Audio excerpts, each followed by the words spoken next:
Well, thank you for coming. It's an honor to be here at Berkeley to speak on the creation side of things. My name's Ken Hovind. I taught high school science 15 years and now do seminars on creation, evolution, and dinosaurs.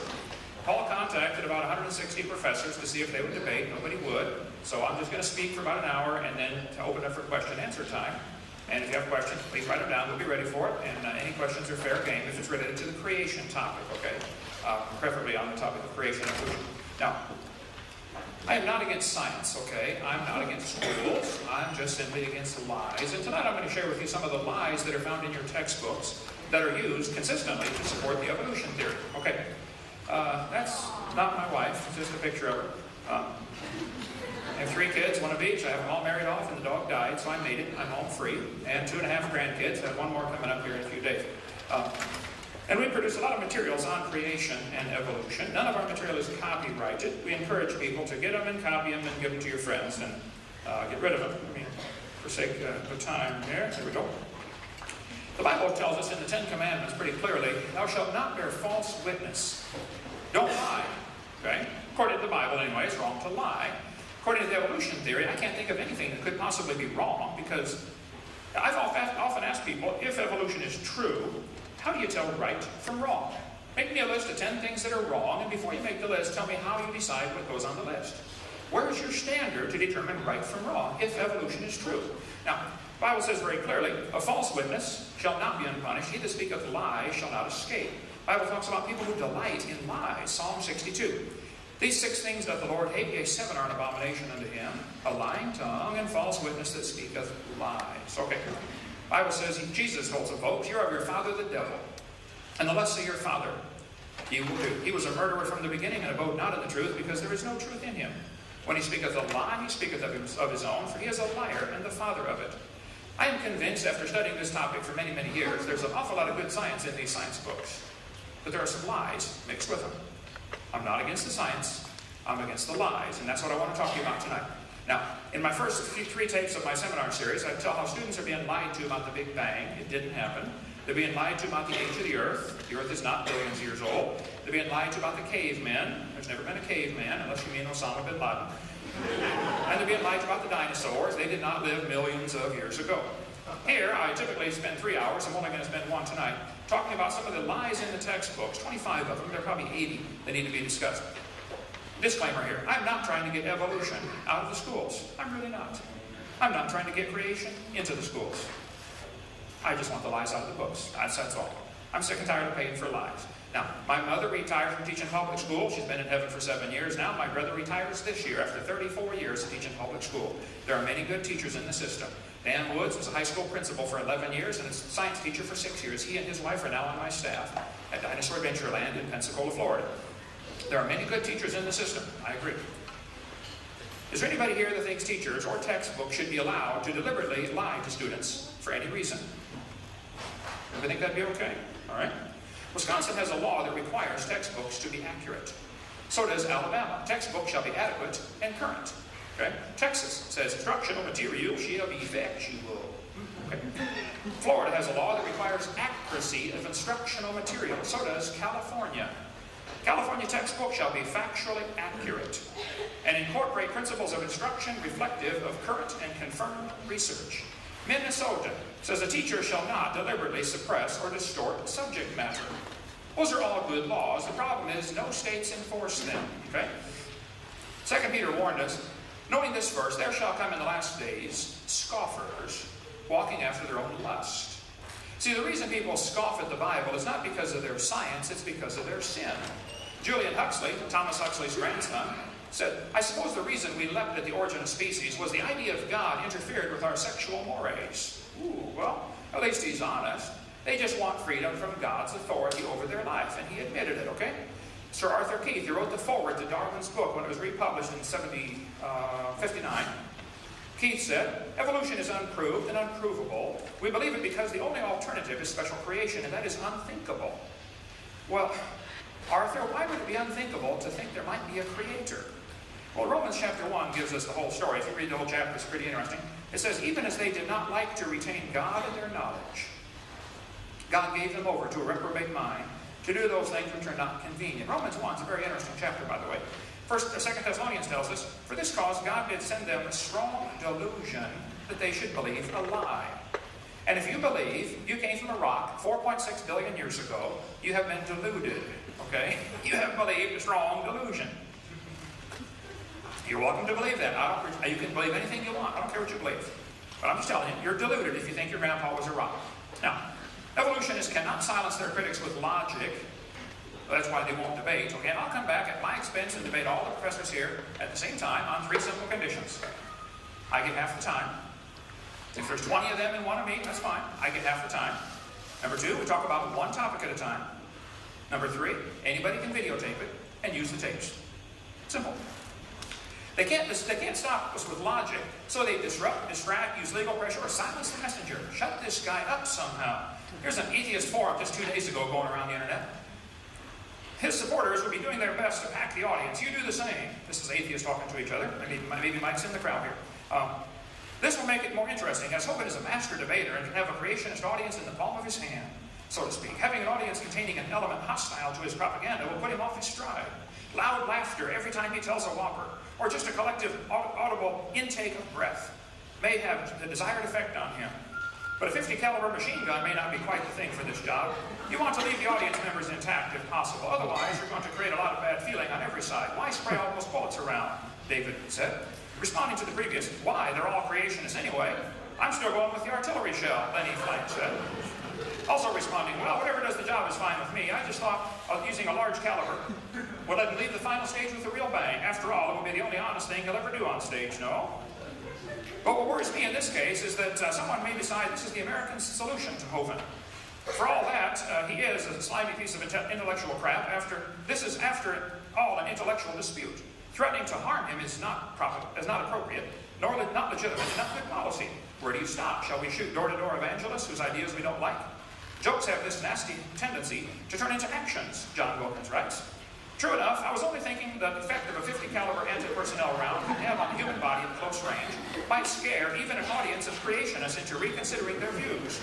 Too few of us have a really good appreciation for human internal anatomy, if you ask me. Let me show you something here.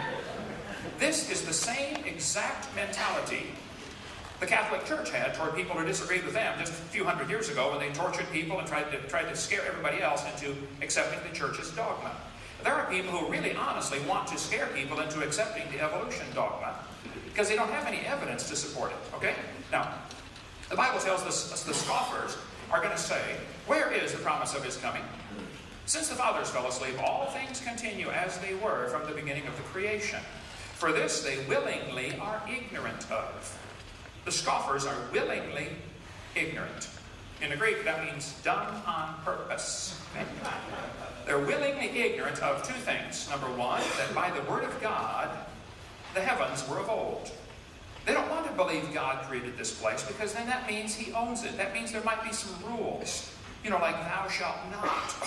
They don't want those rules. They don't want anybody telling them what to do. They're ignorant of how God made the heavens and the earth. Also, the Bible says, whereby the world that then was, being overflowed with water, perished. They don't want to admit there was a flood, because that flood indicates God has the authority to judge his creation. Now, I want to share with you some of the lies in the textbooks, and tell you what I think ought to be done about it, and then we're going to take time for questions and answers. One of the biggest lies in the textbook started back in 1830, when they developed the geologic column. And they started telling everybody, each of the layers of rock that you see is a different age. The Cenozoic, Mesozoic, Paleozoic, Archeozoic, all this was invented out of the clear blue sky. Most of the names come from England, Devonian, from Devonshire, and Cretaceous from Cretia for chalk. The chalk layers over there in England. The geologic column doesn't exist any place on Earth except the textbooks. Now, Charles Darwin didn't like the round numbers. He said that the Weldian deposits in England were 306,662,400 years old. How he knows that is anybody's guess. But all over the world, this petrified trees like this one are found standing up, connecting different rock layers. Here we've been teaching the kids for years these layers are different ages, and yet thousands of these petrified trees have been found in the vertical position. Now, I taught earth science for a long time. I'm telling you folks, it's just not common sense to say the layers are different ages if you have a petrified tree standing up, connecting them all. Let me get my hyperlink to work here. Oh, there it is. There are thousands of these. I have a brochure you can get for $2. It contains 30 colored pictures of petrified trees standing up, running through many layers of strata. So if somebody tells you the layers are different ages, I say, I'm sorry, I simply disagree. The way science is supposed to work, you get a theory, and then somebody says, hey, here's my evidence for the theory or against the theory. All right? There is ample evidence against the theory that the layers are different ages. This has been known for centuries, that petrified trees exist in the vertical position, connecting layers that are supposedly millions of years different in age. So, I disagree when somebody says the layers are different ages. Now, this is, though, what all of the evolution theory is based on. This geologic column simply does not exist. It's one of the lies in the textbooks.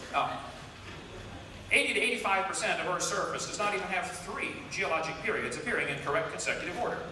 It becomes an overall exercise of gargantuan special pleading and imagination for the evolutionary uniformitarian paradigm to maintain there ever were geologic periods. The whole thing is baloney. Even though this geologic column does not exist, that's what changed people's worldview back in the early 1800s. People began to doubt the creation view of history, because that's what was commonly taught in the early 1800s, and they began to believe the Earth is millions of years old. This teaching of the geologic column especially affected a young theology major who just graduated from Bible college to be a preacher. His name was Charles Darwin. Darwin graduated from Bible college to be a pastor at the church in the Church of England. He sailed around on board the Beagle for 5 years, and he collected bugs. While he was sailing around, he brought some books with him to read. He brought Charles Lyell's book that talked about the geologic column, and that's the book that destroyed his faith. It changed his life forever. Darwin later wrote to his friend and said, "Disbelief crept over me on a very slow rate, but at last complete, I felt no distress." He slowly lost his faith in the Bible. As Darwin sailed around the world, he came to these islands called the Galapagos Islands. There he noticed there were 14 varieties of finches. He shot many, many birds. Darwin shot an awful lot of birds. He didn't like birds because he liked worms. He thought it was kind of mean for the bird to eat the worm. So he shot a lot of birds and stuffed them and collected them. Had a huge collection of stuffed birds. And the ultimate environmentalist of his day. Darwin looked at all these birds and said, you know what, I think these 14 varieties of finches had a common ancestor. I bet you're right, Charlie. It was a bird. Well, the Grants went over there and studied them for 20 years. And they found out during wet years and dry years, the beaks get thicker during dry years and thinner during wet years. By, notice this, by 1/10 of 1 millimeter.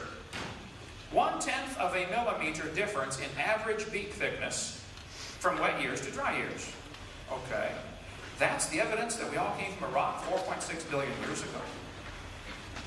Darwin then wrote in his book, after studying these birds and other things around the world, he said, you know, maybe these 14 kinds of birds had a common ancestor, and that proves that birds are related to bananas. You say, oh, he didn't say that. He certainly did. Page 170. It's a truly wonderful fact that all animals and all plants throughout all time and space should be related to each other. Just because you see 14 kinds of birds, that doesn't prove birds and bananas are related, for heaven's sake, okay? Charlie observed what is sometimes called microevolution.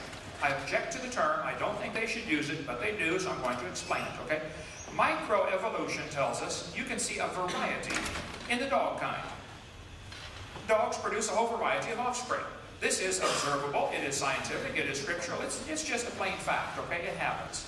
Nobody with half a brain would question that. The question is, does it go any farther than that? You may get a big dog or a little dog, but you will get a dog every single time. And it could very well be that the dog, the wolf, and the coyote had a common ancestor. Nobody would argue with that, even though they're 3 totally separate species. I have 5-year-olds do this all the time in the audience. I say, okay, kid, here's a dog, a wolf, a coyote, and a banana. Which one is not like the others? Just about without exception, they can figure it out. Okay, it's the banana. National Geographic says, the evolution of dogs, yes, wolf to wolf. Nobody is arguing with that, but that's not really evolution. The Bible says they're going to bring forth after their kind. So the question is, can they bring forth? And the dog and the wolf can mate and bring forth. They're the same kind. The dog and a banana cannot. They are not the same kind, okay? This word evolution has 6 meanings, and if you're going to discuss evolution, it's extremely important you define what you're talking about. The first meaning of the word is cosmic evolution, the origin of time, space, matter. Before you can have a coherent theory of evolution, you have to have something that explains where did time, space, and matter come from. They all exist. They seem to be a continuum. You can't have one without the other. If you had matter but no space, where would you put it? If you had matter and space but no time, when would you put it? You have to have time, space, matter simultaneously. The Bible explains that in 10 words. In the beginning, there's time. God created the heaven, there's space, and the earth, matter. 10 words. I have to just simply take by faith, God did this. The evolutionist believes they just happened. They have the exact same problem the creationists have. See, that's why I say both creation and evolution are religious. You have to believe in this one. Secondly, we have what's called chemical evolution. I've never had an evolutionist discuss this one, or even address the topic. But if the Big Bang Theory says, well, the Big Bang produced hydrogen and maybe some helium, how did we get all these other elements? You want me to believe that uranium evolved from hydrogen? That's, oh yeah, it happens in fusion in stars. You can't fuse past iron. And even if you could, you still got a serious chicken and an egg problem. Which came first? The stars to make the elements, or the elements to make the stars? You got a real serious chicken and egg problem here. Thirdly, plus it's not observed. It's purely theoretical. They can believe that if they want, which is my point. This is a religion that it happened. It's not science. Thirdly, we'd have to have stellar evolution. The stars would have to evolve. We never see stars forming. We see a few spots getting brighter, and they right away say, oh wow, star forming. Oh, duh. Freshman law student could tear that one apart. You see a spot getting brighter. It could be dust is flaring in front of a star already existing. It could be a supernova getting ready to happen. The stars do blow up, you know, and they get brighter before that happens. And there are all kinds of laws, like Boyle's gas law, that would prevent a star from forming from a dust cloud. There's no scientific physical evidence of how this can happen, but they have to have it happen. After all, there's enough stars out there that we know about that everybody on Earth can own about 11 trillion of them to yourself. That's the current estimate as of last year. So how do the stars all get there? Fourthly, there's going to have to be organic evolution. Somehow life has to start from non-living material. The evolutionist is still stuck 200 years behind the time, believing in what's called spontaneous generation. They may give it a fancier name now, but it's still the same thing, life from non-living material. How did it happen? You can believe anything you want to believe, but I want to see scientific evidence. One guy said, well, what if scientists produce life in the laboratory someday? I said, well, they're nowhere close, first of all. And if a bunch of intelligent scientists get together and produce life, then that would prove it takes intelligence to make life, which is what I've been saying all along. It would prove creation, not evolution. Fifthly, we have what's called macroevolution. This is where an animal changes from one kind into another. Nobody's ever seen that. Lastly, we have what's called microevolution. And again, I object to the term, but they use it. So this one happens. The first 5 are purely religious. And if you want to believe those, that's fine. Honestly, I don't care what you believe. But don't call it science. And don't make me pay to teach that to the next generation of kids like that's part of science, because it's not. But the textbooks are constantly changing the meaning of the word. They say evolution has changed over time.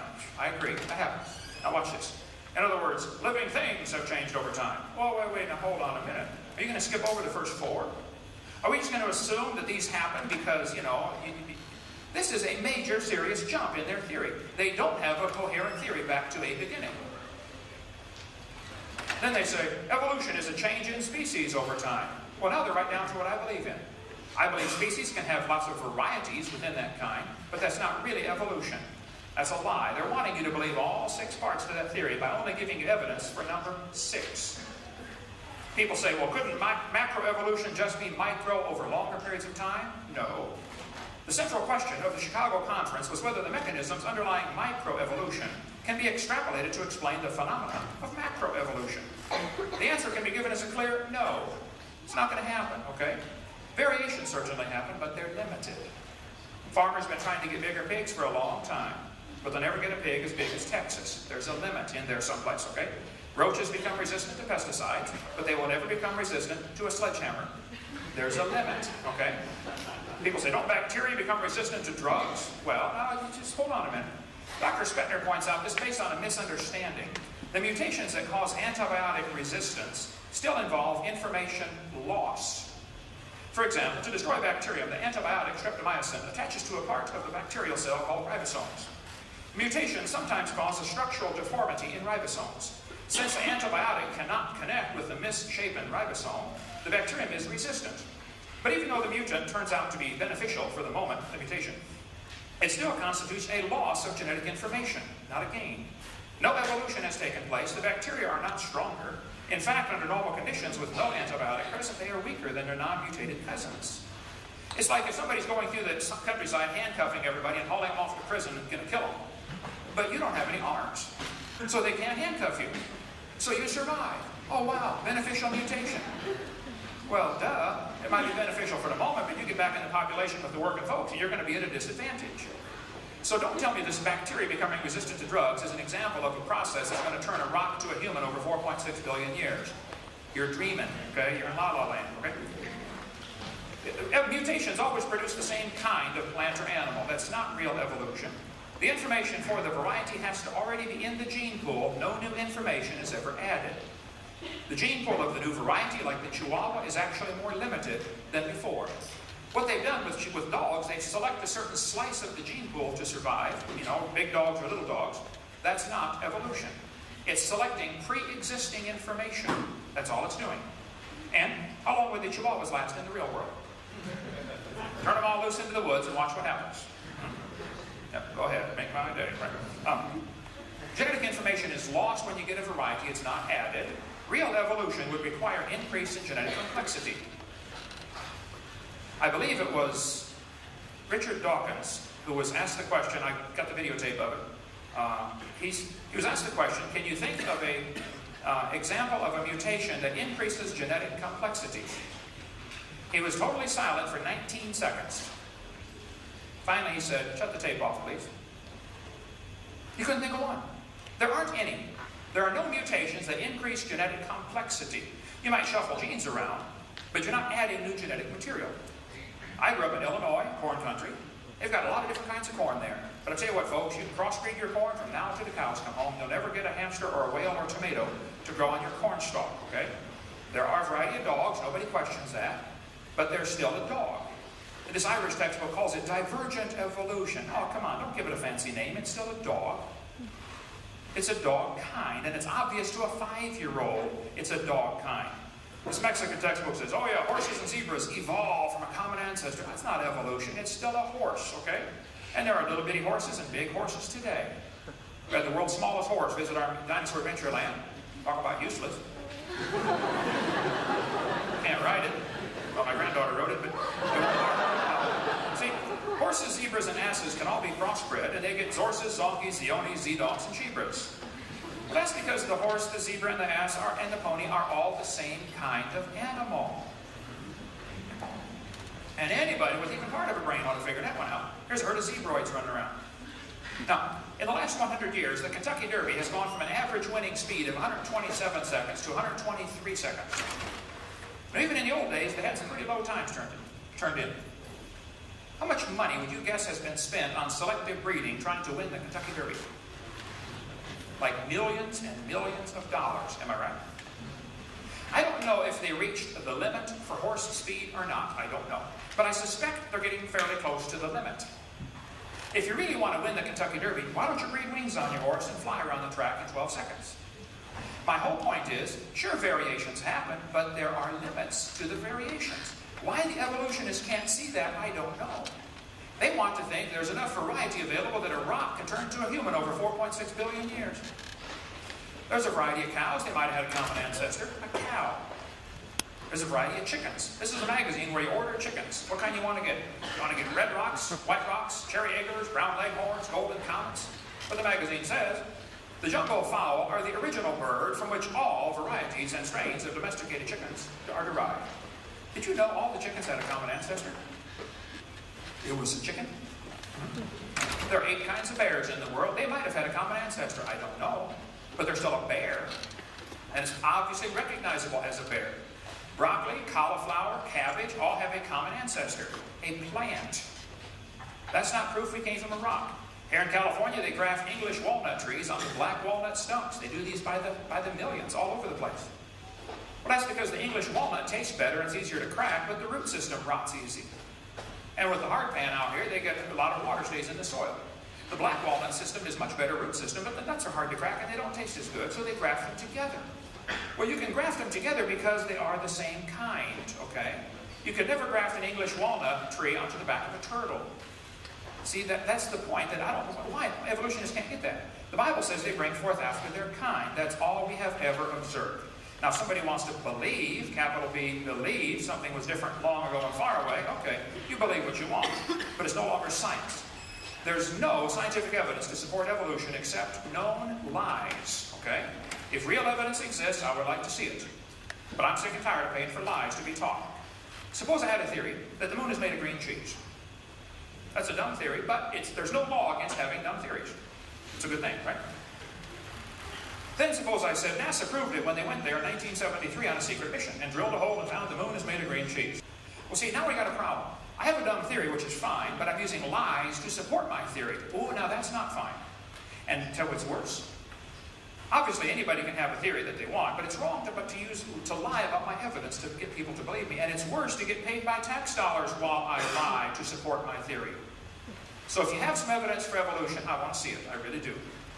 But I'm going to show you some things in your books that are just plain lies, and I want those taken out of the books. Then if you end up not having any evidence for your theory, well, I'm sorry, get a new theory. That's the way science works, okay? You get a theory, you give evidence for it. If you don't have any evidence, you throw it away and get a new theory. It would work that way, and it does work that way in everything except when it comes to evolution. They don't want to throw that theory out because that's the only way they can get rid of God. They say, we've got evidence from fossils. This is silly. Anybody with half a brain can tell you absolutely no fossils could possibly count as evidence for evolution. No fossils count. In a court of law, they'd laugh at you. You bring some bones in. Hey, Your Honor, these ancestors are these bones are the ancestors of everybody today.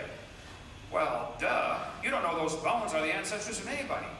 You can't prove those bones had any kids. And you sure can't prove they had different kids. Now, if you want to believe those are the ancestors of somebody, okay, now you're off to religion, not science. And you ought to keep your religion at home. Don't bring it in school at taxpayer expense. Evolution is dead. Some followers have a hard time letting it go, and they're actually willing to lie to you to make you think everything's fine. Oh yeah, he never looked better. Pulse and heart rate look good. He looks fine, folks. No, it's a dead theory, okay? There's no evidence for it. Okay, textbooks say, well, the fruit fly's evidence for evolution. They put those flies in the laboratory and nuked them and microwaved them and x-rayed them and did all kinds of neat things to the flies, and they got some really weird mutations. They got flies with curled wings. They fly around, bzz, bzz, bzz, bzz, couldn't go anywhere. Flies with no wings. It's not a fly, it's a crawl. They said, boys and girls, fruit flies refuse to become anything but fruit flies, under any circumstances yet devised. Good observation. So, all mutations observed produce flies that were inferior to the original fly. Good observation. But the conclusion they come to then is, fruit flies must have evolved as far as they can go. Well, duh. There's another conclusion, you know. Maybe fruit flies are doing fine till you guys got a hold of them in your laboratory. Maybe God made them right to begin with. Is that even something you could consider as an option? This guy said, flies in the north have wings 4% larger than flies in the south, and that proves evolution. Darwin is as fit as ever. An adaptation at breathtaking speed. Wow, wings 4% larger. That's the evidence? Are they desperate or dumb or blind, or what's the problem here? Then they tell the kids, we're going to learn to think critically. Boys and girls, do you think humans are still evolving? What kind of question is that? That's one of those questions like, have you stopped beating your wife yet? Wow, now let me think. If I say yes, I'm admitting I did. If I say no, I'm still doing it. Hey, did you know it is possible for the question to already have a built-in assumption? The question already has an assumption built in. That's not a fair question. And it's certainly not a question to learn to think critically. That's a Soviet-style indoctrination type question. I would answer this and say, teacher, this question is poorly written. It assumes evolution has happened when it has not. It's like asking the question, why are elephants orange? Well, that's a tough question. Why are they orange anyway? They're not orange. And when they say, do you think humans are still evolving? In other words, you have to believe in evolution to even answer the question. So some kid's going to do this for homework tonight and get it counted wrong next time they meet for class because he doesn't believe evolution even happened.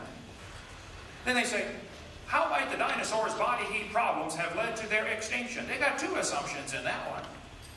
How do you know they had body heat problems, and how do you know they're extinct? You can't prove the extinction of anything.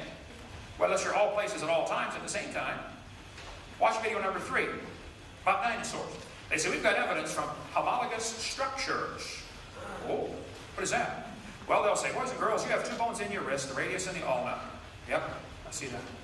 And the alligator has 2 bones in his wrist. And look at this, they're called the radius and the ulna. See that, boys and girls? That proves we are related to an alligator. That's what they're telling them. These homologous structures provide evidence that these animals evolved from a common ancestor. A seal's flipper and a human arm have very different functions. I agree. What evidence might help show that both structures evolved from a forelimb of a common ancestor? This is thinking critically? Duh. Maybe they have similar structures because they have a common designer. Is that even considerable as an option? They say, well, we're going to take a course on comparative anatomy. The bird, the horse, and the human have similar forelimb structures. Yes, boys and girls, comparative anatomy provides further evidence of evolution. The commonalities suggest these animals are all related. They probably evolved from a common ancestor. This is a lie. They probably have a common designer. The forelimb of animals is amazingly complex. If you could get a machine to do what your arm does, you'd be a wealthy person. The human arm and forelimb and wrist are incredibly complex. But textbooks all over the world, I was in Germany last week, same thing. They teach the kids, this is evidence for evolution. No, they develop from different genes in the chromosomes. Evolutionists can't explain this and seldom discuss it. Why are these homologous structures coming from different genes? They'll say, oh, it's convergent evolution. Well, then you're making up a story. It's not science. We don't observe that, okay? Similar design might prove the same designer made him. The lug nut from a Pontiac will fit on the Chevy. You can go try it. They will. That proves they both evolved from a Honda 14 million years ago. See, it's an example of getting good observation and coming to the wrong conclusion. It's true many animals have a similar forelimb structure. I agree. They'll say this, they must have had a common ancestor. Oh, now I disagree. It doesn't prove that at all. This helps prove we all came from a rock. Oh, now you're really going off your rocker on that one. They say we've got evidence from development. Yes, boys and girls, the similarity between early stages in development of many different animals helped convince Darwin that all forms of life shared common ancestors. Darwin considered this by far the strongest single class of facts in favor of his theory. Ernst Haeckel, who made up this whole stupid idea, called it the biogenetic law. He said, yes, as the babies develop inside the mother, they go through the stages of evolution again. Fish, amphibian, reptile, mammal. Just memorize the word farm and you got it. It's called ontogeny recapitulates phylogeny. This thing was only proven wrong in 1875. Okay? The evolutionary idea that sick mind Freud relied on most heavily in the manuscript is the maxim that ontogeny recapitulates phylogeny. That is, the development of the individual recapitulates the evolution of the entire species. This is what was taught in 1869, started by a guy named Ernst Haeckel. This textbook says, boys and girls, the presence of these fish-like structures in embryos of different species shows these animals have evolved from fish and share the basic pattern of fish development. It's as if the embryo retains a memory of its origins and starts to copy them during its development. These structures persist in adult fish. They say the embryo of a human has gills like a fish. Oh, you gotta be kidding. This is a lie proven wrong in 1875. It's not true. Those little folds of skin in the embryo develop into bones in the ear and glands in the throat. Go study your anatomy. They never have anything to do with breathing. I've seen people that have 5 or 6 chins and they can't breathe through any of them but the top one, okay? Haeckel said the turning point in his thinking was when he read Darwin's Origin of Species in 1860, the year it got translated to German. Haeckel wanted to find some evidence for evolution. He liked the theory. A lot of people do because it, gets rid of God.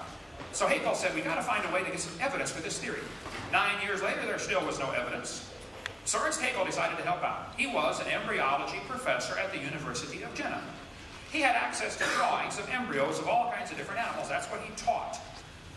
So he faked his drawings. He took a human and dog embryo and changed them and made them look alike. He made fake drawings of these embryos from all different animals. Here is a chart that Haeckel used. He traveled all over Germany and just about single-handedly converted the Germans to believing in evolution with his fake drawings.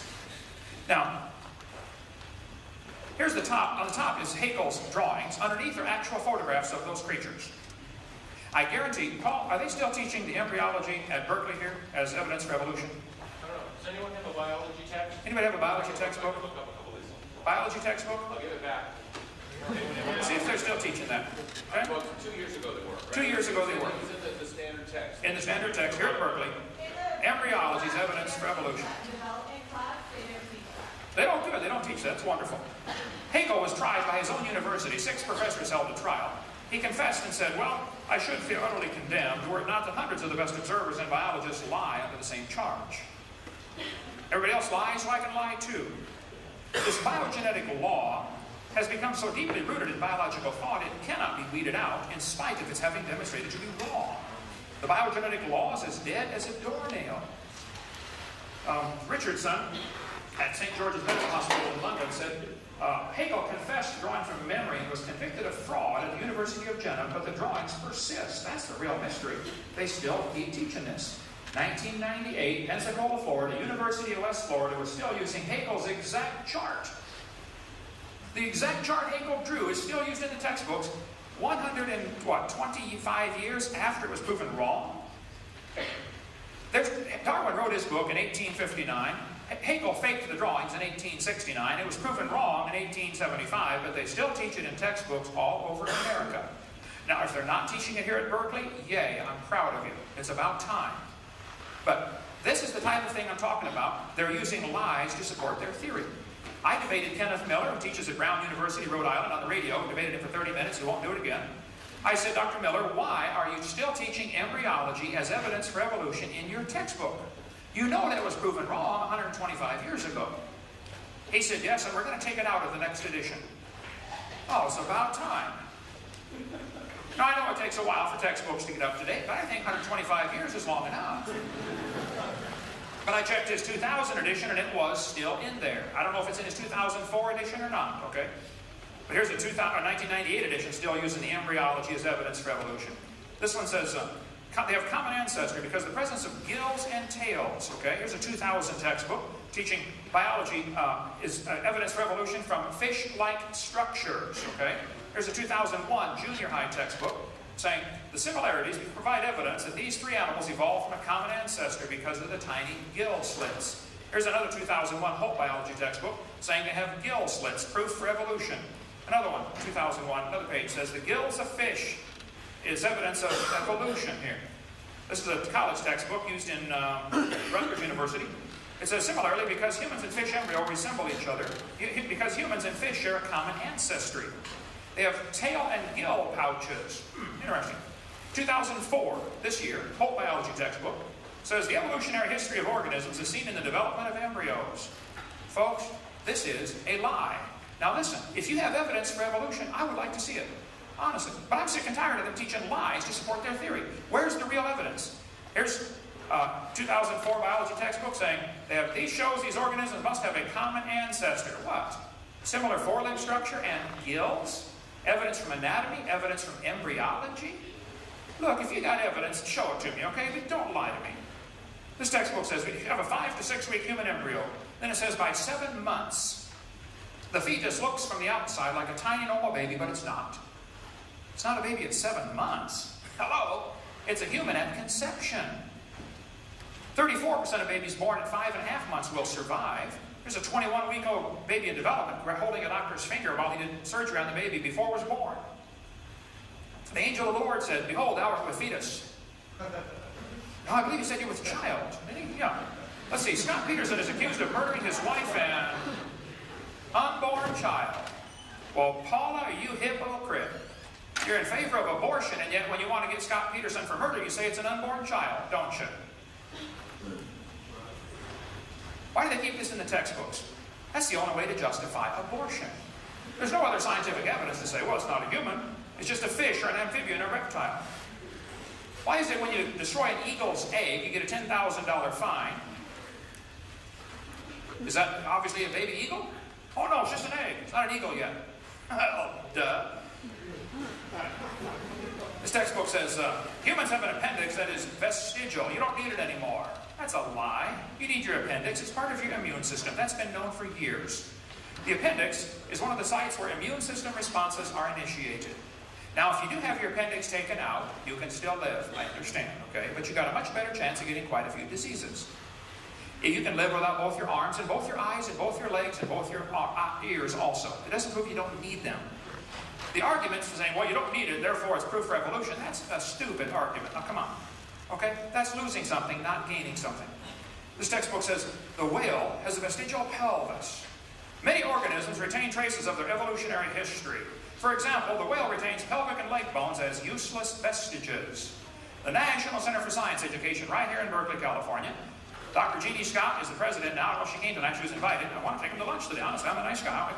We had lunch. It was a good time. Okay, yeah. Andrew Carnegie left a bunch of money behind to start this organization purposely to keep evolution in the schools and keep creationism out.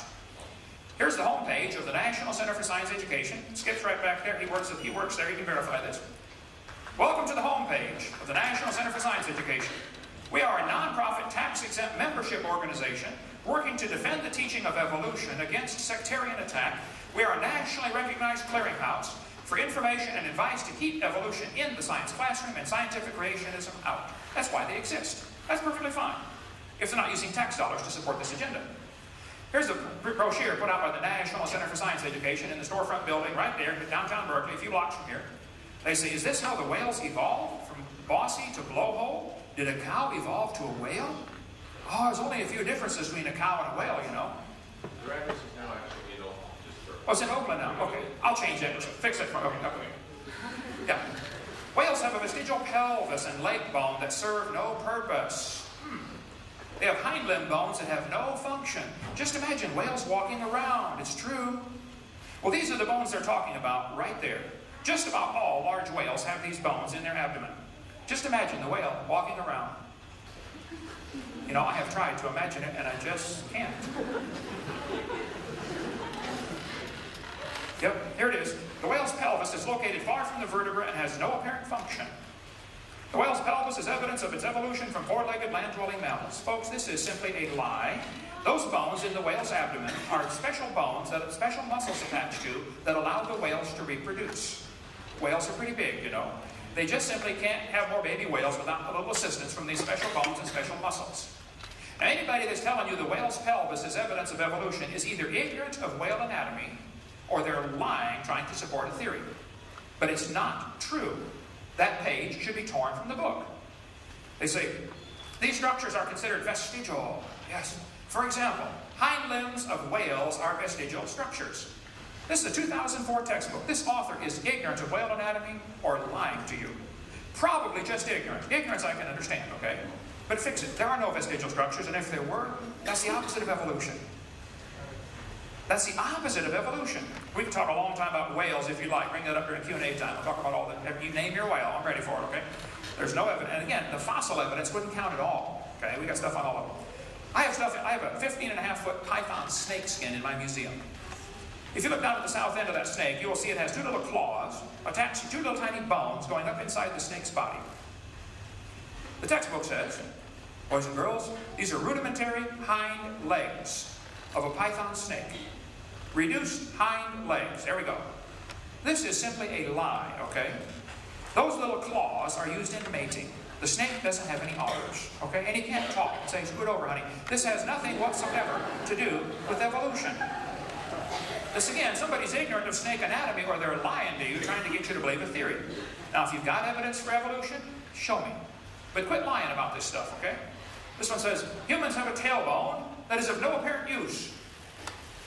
This is vestigial tailbone in humans. Vestigial structures can be viewed as evidence for evolution. Organisms having vestigial structures probably share a common ancestry.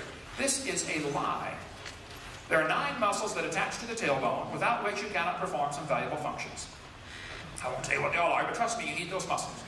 And I've told people for years, if you think the tailbone is vestigial, I will pay to have yours removed. Okay? Bend over. They say, well, this baby's born with a tail. Look at that right there. That's not a tail, okay? There's no bone, no cartilage. It's not even lined up with the spine. It's a growth in the skin. It's simply fatty tissue. It's not a tail. Don't tell anybody it is, okay? This guy says the coccyx is a small bone at the end of the human vertebral column. It has no present function, and it's thought to be the remainder of bones that once occupied the tail of a long tail of a tree-living ancestor. This is simply a lie, folks. A tail would be very handy to have, right? Now, if there's evidence for evolution, I honestly would like to see it. I've been offering $250,000 for evidence for evolution. Now, people will pick on the creation theory and say, well, how can you get those animals on the ark and blah, blah, blah. You can pick all you want. But listen, I'm not asking for the creation theory to be taught at taxpayers' expense. They are asking for their religion to be taught at taxpayers' expense. So the burden of proof is on the evolutionist, not on the creationist. We don't have to prove our theory. If all the taxpayers start paying for it, then we'll have to prove our theory. Meanwhile, burden of proof's on you. So I'll take any questions. If you think there's some evidence for evolution, I would like to see it. We're going to have a short break here, give you a chance to go potty, get a drink. But if you have some evidence, honestly, I would like to see it. Okay? But this will it almost always degenerates into an ad hominem attack on me. I'm not the issue. Okay? Where's the evidence for evolution? Because that's the theory being taught at taxpayer expense. Okay? Thank you. My name is Josiah. I'm an astrophysics student. My question is, can you give a scientific definition of a kind, not examples of what different kinds are, but as definition that can be applied universally? Well, the Bible says if they can bring forth, they're the same kind. I don't know that I can define exactly where the kind border is in every place, but keep in mind, the question is a little off topic because the creationists are not asking for their view to be taught. The evolutionists are asking for their view to be taught. And I think it's obvious to anybody involved in any genetic experiment or anybody breeding cows or corn, there are limits to the variations, which is what I brought out. So I don't think the burden of proof is on the creationists to necessarily prove what a kind is. However, with keeping that in perspective, the burden of proof is on the evolutionist. Now, I think that since the Bible says that if they can bring forth, that is, reproduce, they're the same kind, it could be that animals have diversified, like Alaska rabbits and Florida rabbits can no longer interbreed. Okay, but they're still obviously the same kind. They could originally interbreed.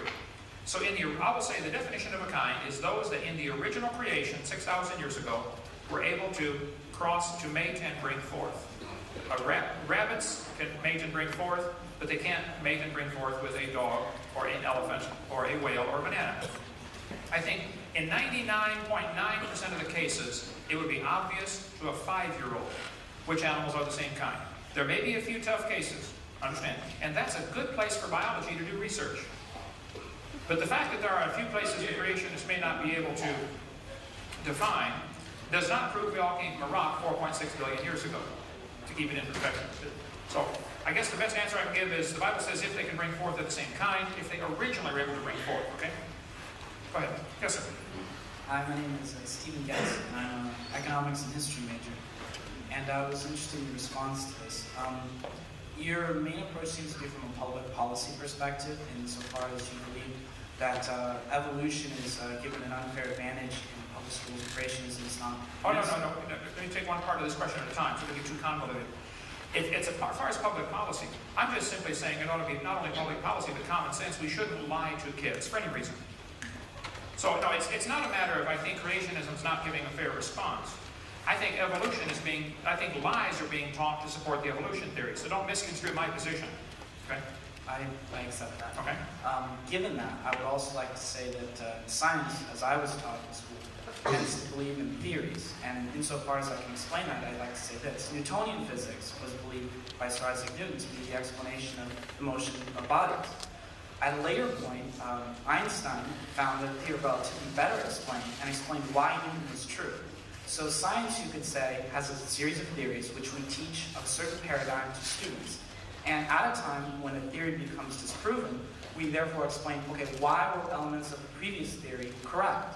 Now, I don't see why the theory of evolution being taught in schools is wrong, because if there was a possibility that the scientific method, for example, proves the theory of evolution wrong, why would we not simply displace the theory of evolution just as Newtonian physics was? Right, so let's take one part of the question at a time, because it'll get too convoluted, okay? I did not say that evolution should not be taught.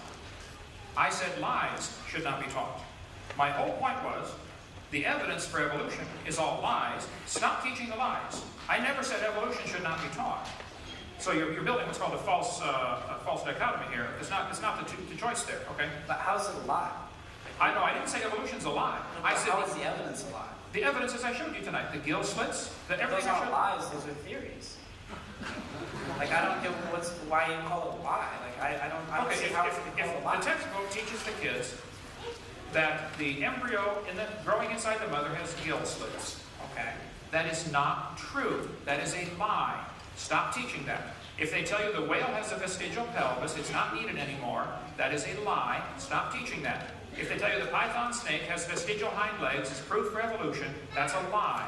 Stop teaching that. Now, if you end up with nothing left to support your theory, well, I'm sorry. Get a new theory. That's the way science works, okay? Okay, but I can still lie and ad hominem attack, which you were saying that you don't prove of. No, I didn't say... Because lie implies intent. You're misconstruing here. I did not say evolution should not be taught. I said they shouldn't use lies to support their theory. How many heard me say making that? a value judgment about what a lie is. Making that value judgment puts you in a position of construing their intent. And by doing that, you're making ad hominem attack. Just logic. I said 5 or 6 times tonight, either this author is lying or he's ignorant about the truth on this. He's ignorant about whale anatomy. How many heard me say that? Okay? He's either ignorant or lying. Either way, it's not true. It ought to be taken out of the book. In your opinion, it's not true. My opinion's not true.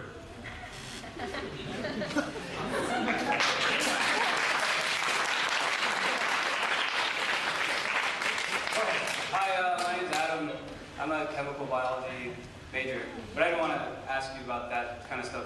I was just kind of curious, at the beginning of your presentation, one of your main points, I think, and I know you're saying that you're not saying that evolution shouldn't be taught in schools and stuff like that, but you said one of the reasons why evolution is being taught is so that we can stop believing in God because we don't want any more rules. Okay, now, let me take one part of this question at a time. Okay. I agree. That is my opinion. Okay. That's the reason people choose that theory. However, I did not at any time say tonight that evolution should not be taught. Right.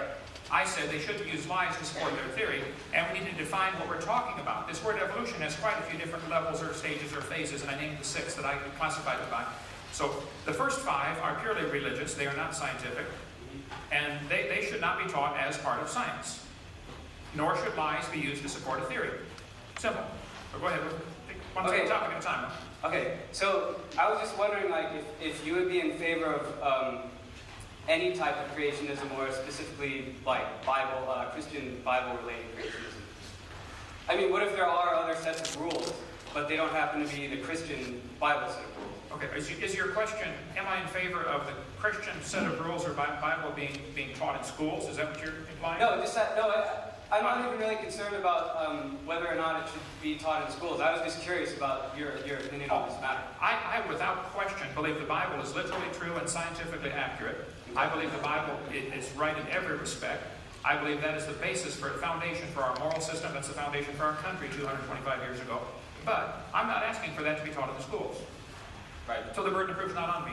Right. No, I was just asking your opinion on that. Sure. No, I believe the Bible is true. And So if you were to have a creationist school, right, where it was taught, would it teach all kinds of creationism or simply Christian creationism? Well, I don't think it's possible to have any type of school without some kind of morals being introduced. Just teaching in general automatically implies morals. You can't say this is wrong or 2 + 2 is 4. Right. That's your opinion. Right. Okay. But I'm saying, what if you have one moral system versus another moral system? Well, that's why the bigger question comes up. Should we have public schools, number one? Okay. If we should have them, if we should even have them, then what should be taught? I mean, in a Muslim school, they're going to teach the kids one thing. In a Buddhist school, they're going to teach what they want taught. What if everybody went to private schools and everybody taught what they really? It goes back much further than this. Who has the responsibility to educate? It's the parents, not the state. When you descend into a state-run institution, the state's going to impose their morals. And what we have here is a state institution imposing their morals. So really, all the parents should educate their children, or if they want to get together in a collective school of Mennonites or Amish or Buddhists or Catholics, then they can have their own school. But what's happening here is all of the taxpayers of all faiths are being required to pay for one religion to be taught, evolution. I'm against it. That's what's not fair about it. Anybody else feel the same way? Let me say this. If somebody wants to teach evolution in schools, they should do it in a privately funded school where the kids have to pay and come learn it, and they can teach whatever they want. Okay, and do you think, just an additional question, do you think that the theory of evolution and having religious beliefs of any kind are completely mutually exclusive? I think that the biblical view of creation and evolution, depending on, you have to define evolution now. Are you talking about little microevolution, like I mentioned tonight, variations within the kind? I'm talking, just say, like the kind that is taught in schools, as far as the development of, like what you were talking about earlier. Okay, as far as the development of life forms today, from different life forms, animals changing to a different kind, where's the evidence for that? Who has ever seen a dog produce a non-dog, or a cow produce a non-cow? Yeah, that's not what I meant. I wanted to know, like, whether you think evolution and a faith in Christianity can be, whether they're necessarily mutually exclusive. Okay, again, I have to define what you mean by evolution, but right. I think that the first 5 kinds of evolution that I mentioned tonight are purely religious and are indeed contradictory to the creation view. There's no evidence for evolution anyway, so why would we compromise a perfectly good Bible with a dumb theory that has no evidence to support it? I would not accuse God of using a theory of using a process like that. Okay, God did not use blind chance, misfits, and death and suffering. It's certainly not the God of the Bible. I'll say that, okay? Right. But you have to presuppose a Christian God in order for that to happen. Correct. I agree. Okay, so you're presupposing a belief in Christianity. Right. That is my belief, and if somebody wants to believe that these first 5, they're welcome to believe them. However, they are not part of science. This is part of their religion, and that should be taught in private schools at private expense. I shouldn't have to pay for that to be taught like it's part of science. But right now, that is being taught as if it's part of science. So what is science? The word science means knowledge. That's the single word definition of it. The more expanded definition is knowledge gained by observation, experimentation, and testing. You can look it up in any dictionary before, about 10 years ago, when they tried to change it so knowledge is a way of knowing, you know. Every dictionary for the last 200 years has listed science as knowledge and knowledge gained by observation, testing, and experimentation. We have no testing, we have no observation, we have no experiments to show us dogs can produce non-dogs or dogs came from non-dogs. Now, if somebody wants to believe that, they left science and went to religion, which is fine, but do it in a private school. Okay? Thank you. Skip, I'm so glad you came tonight. I am too. I'm glad you're here too, Ken. Are you really? Are you seriously? My name is Skip Evans. I major in anti-creationism at the University of the National Center for Science Education at Oakland, California. I honestly am glad that you came, Ken. And what I'm actually really happy about is to see so many science majors in the audience, because you need to hear his message. You need to know what this man is talking about. Because when you go off and become university professors, you're going to call us up and say, some kid brought this book in written by a guy named Ken Hovind. What is this stuff? You're getting the lesson here tonight. So I really am. I think you should speak at a lot more universities and a lot less churches. Okay, now that being said, here's my question. What I have here is a little comic book I'm very familiar with called Big Daddy. Yes, sir. Distributed here tonight. I understand that you helped rewrite it. I did. Jack Chick wrote that originally. He had called me and said, would you update this? It's 20 years old. Yes. And what I'm looking at here is a diagram, a very misrepresentative one, but let's ignore that for the time being, of human evolution. And under Lucy, which was an Australopithecine, I believe Afarensis, I think so? Afarensis. Very good. And there's this, I got on my shirt, I cheated. You have to look down and see it. There's a statement here with a little asterisk that says, for details, watch part 2 of the Creation Seminar series video by Dr. Ken Hovind. The caption underneath Lucy says, nearly all experts agree Lucy was just a 3-foot-tall chimpanzee. Could you give us the names of the list of those experts who think Lucy was a chimpanzee? And I mean real experts. I don't mean John Woodmore, who's, obviously a creationist. I don't mean Henry Morris. Hold on a minute now. Who are the experts that think Lucy's a chimpanzee? Did I just hear you say or imply strongly that if you believe in creation, you're no longer capable of being an expert? Is that what you implied? Who are the people who actually studied Lucy, the paleontologists, who concluded that she was a chimpanzee? Okay, let's see. Let me tell you a little bit about Lucy here. Donald Johanson, Australopithecus afarensis, listed as evidence for evolution. You're avoiding the question. Who are the experts that say Lucy is a chimpanzee? No, I'm answering your question, okay? I want to give you the history behind Lucy. I don't want the history. I want you to answer this question. Who are the experts, Ken? Or are you willing to say, okay, maybe we were wrong on this one and we need to go back and correct our little comic book? Let me finish the question, okay? I will answer it. Now, if you want to preach to a crowd, Skip, you got to get your own crowd. See, atheists can't get a crowd like this together, okay?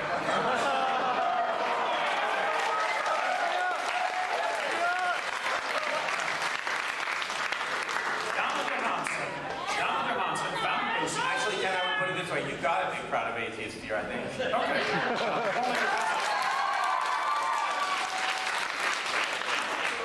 Donald Johanson was sent to Africa specifically to find evidence for evolution. He found Lucy 2 weeks before his grant money ran out. It's a well-published fact. You're wrong. You're wrong right there. You're misrepresented. Lucy goes to find evidence for evolution. You have to find evidence for hominids. The National Geographic labeled it Lucy's knee 5 times. It was not Lucy's knee. It's found a mile and a half away. You're wrong again. You're distorting the facts. That's not true. When Donald Johanson answered that question, he misunderstood what the question was. Somebody asked him, where did you find the knee? He found 2 knees. A complete knee was found with Lucy. He also found a second one a mile and a half away. Right. When he answered the question, he thought it was about the second knee, and that's why he said it. This is so documented. It's all over the web. You keep repeating the same stuff over and over again. You totally missed what I said. I said National Geographic labeled that as Lucy's knee, and it's not Lucy's knee. Okay, so, no, it wasn't. Thank you, sir. Now, let me finish answering your question. What did John Johanson say? Did he find Lucy's knee? Did he find a knee with Lucy? Yes, he may have, okay? If you find a bunch of bones in a pile in the dirt, you can't prove any of them came from the same animal. Will you answer the question? I am. Okay. Let's see. I don't want Marvin Lubenow. No. An orangutan foot and a human foot are very different. Answer the question, Ken. Okay. Charles Oxnard studied Lucy with a computer multivariate analysis. He measured every bone, the length, the width, the height, the density, the circumference, did a comparison, and he said, the various Australopithecines are indeed more different from both African apes and humans in most features than the latter are from each other. He said it's not a missing link.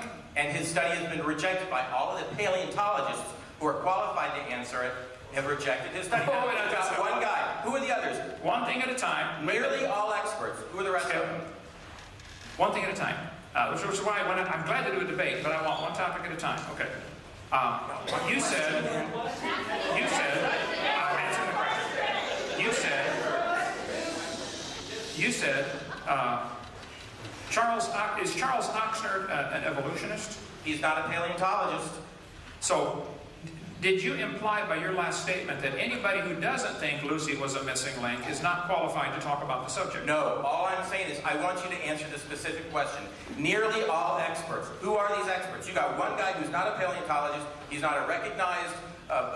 He's not even recognized in the field. Who are these other experts, Ken? Will you go ahead and correct us? Is it possible for a person to be an expert in paleontology and not believe Lucy was a missing link? I don't want to take up any more time, but I don't want anyone to miss it, that it was a basic, simple question on a claim that he published that he has no answer for. Okay, I have an answer.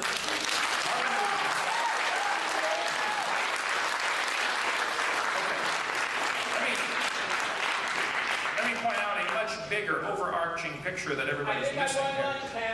We'll go to lunch. Okay. Listen. Lucy consisted of bones found in the dirt. As I said earlier in my presentation this evening, no fossils count as evidence for evolution. You don't know they had any kids. You find a pile of bones in the dirt, it would be impossible for you to prove Lucy was the ancestor of anybody. All you know is you found bones in the dirt. You can't prove it had any kids whatsoever. And if you want to take that to a court of law and say, that's the ancestor of humans today, you're silly, okay? It's not, you can't prove it's the ancestor of anybody. That just shows the desperation. People are so desperate to believe their grandpa was a monkey. Okay, well, you believe that if you want. But that's not common sense. So, Skip, I will take that into consideration. There may be, maybe it should not say most experts, maybe it should say some experts. I'll consider that. Thank you. Yes, go ahead. Hi, my name is Andy Greenstein. I'm a second-year MCB grad student here. Okay. I think that your disbelief of evolution is really correlated very strongly to your sort of lack of any concrete biochemical or genetic evidence. You completely ignored the area of genetics and genomics. Wait, no, one topic at a time, okay? Okay. Let's just take this slowly here. Right. You want to say, my rejection of evolution. I don't reject evolution. I accept microevolution. I think it's a lousy term. I think variations happen. Sometimes some pretty bizarre variations. Great Danes and Chihuahuas, if you want to call that evolution, I agree, that happens. Now, I reject anything that's not scientific. We don't have any scientific evidence that a dog ever came from a non-dog. So, you need to define what you mean by evolution. I don't reject evolution. How about your statement that genetic information is never introduced into the gene pool? Could you just make that statement again? I said there's no new increased genetic complexity. Do you know of any examples where a mutation or evolution has happened that has resulted in an increase in genetic complexity, which would create a new kind of animal? Give me your example. Yes, I do. There's a couple. The first of all is a transposon. It's a genetic element that's mobile between species. They exist in corn, they exist in bacteria, and they often include functions like beta-lactamases. Beta-lactamases are new enzymes that bacteria never had, but are now introduced to break down penicillin. It's a new function. It's introduced by a mobile genetic element, and it adds a level of complexity. The second example... It's introduced. How is it introduced? The genetic element is actually mobile. It can be introduced either by phage transduction. These are small viruses that carry genetic... So this happens naturally? Naturally, yes. Okay.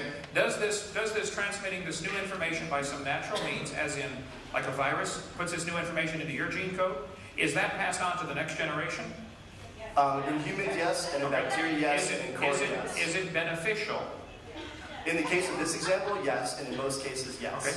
Is it an example of something is that sufficient evidence for you to believe that a rock can turn to a human over 6 billion years? I never said that rocks could change into humans. If you want to ask a question, wait in line, please, okay? Go ahead. I was going to say that I'm not trying to propose that rocks can become humans. I'm thinking about evolution in terms of organisms and living things. Okay, right? so what I'm saying is that complexity can be introduced into a gene pool by mobile genetic elements that I don't think you really understand. No, I do understand, but listen carefully. You understand transposons?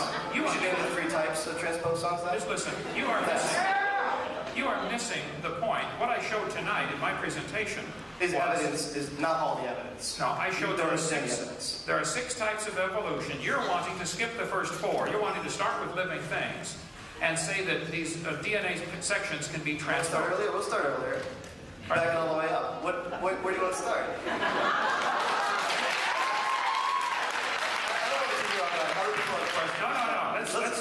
Let's finish this issue really quickly. Let's finish this one issue really quickly. I want to let you know that transposable elements carry new complexity to species. They can do things like add new functions like beta-lactamases that confer a specific advantage. Further, these things can increase complexity at the level of... Can you just finish this really quickly? Name an advantage. Beta-lactamases are an advantage because they break down penicillins, and they make these bacteria resistant to penicillins not only created by you and I in the lab, but by other penicillin-producing bacteria. Okay, did you see what I mentioned tonight about bacteria becoming resistant to drugs, especially penicillin? Right, and it was incorrect. You said they never gain complexity or gain information. I'm saying they do. Okay, you're missing such a big picture here. Okay, where did this genetic information come from? Oh yes, you are. Okay, you're talking about taking already complex, incredibly complex genetic information and moving it. This does not at all help. How did the complexity get there? This is like taking a section of a program out of PowerPoint and it's somehow getting transposed into Microsoft Word. Okay, but they're both already complex programs. The DNA segments you're talking about moving around are incredibly complex. Complex to you. I mean, basically, how chemically complex is DNA really? And how difficult is it to make DNA from simple elements like carbon dioxide, ammonia, add a little lightning, add a little salt, add a little light energy? How long would it take? They've done it in the lab, not long. You're telling me, now, I want you to repeat that slowly. You're telling me that you take, DNA can be made very easily, you add a little something together, add a little salt. This was an experiment that was done a long time ago where they simulated. Yeah, I know it was done a long time ago. Miller and Urey experiment, okay? And it's been done many times since then. Let me show you what happened. Is this the experiment you're talking about? Let's see. Right here. Let's see. I'll get it. Okay. Yeah, okay. Right here. My mom did that. You're telling me you take a few gases and you run them through an electric spark and you're going to get the element. You think it's simple to make a DNA. That was your statement, I believe. I'm saying it's not that complex a molecule in the grand scheme of the DNA we've seen exist in the universe. The DNA is not that complex of a molecule in the grand scheme of things. Is that what you said? Yes. Okay. They used methane, ammonia, water vapor, and hydrogen in this experiment, purposely excluding oxygen. And I'll explain why. This textbook says he discovered the bottom of the flask had a red goo that was rich in amino acids. Well, They didn't come close to making life. He excluded oxygen because he knew if there was any oxygen, it would oxidize whatever was created. The problem is, you can't get life to evolve with oxygen. Okay, it's going to oxidize it. It's going to break it back down. Now, amino acids that try to combine are going to oxidize. The problem is ozone is made from oxygen, and ozone blocks UV light, and UV light destroys ammonia, and that's one of the gases he used. So you can't get life to evolve without oxygen. Your chemistry is way off. What I want to get back to is the transpose product. Don't make an accusation I want like to get that. back to what I was talking about in the first place and stay on topic. I'm telling you that there are elements of DNA that add complexity. I'm telling you that small morphological or small genetic changes encoded by these transposons can result in large morphological changes and even differences as drastic as mating type preferences, you know? Okay, now let's slow down, take this a little bit of time. You're telling me that DNA can be moved from one type of animal to another through either viruses or mosquitoes, or however you want to move it, okay?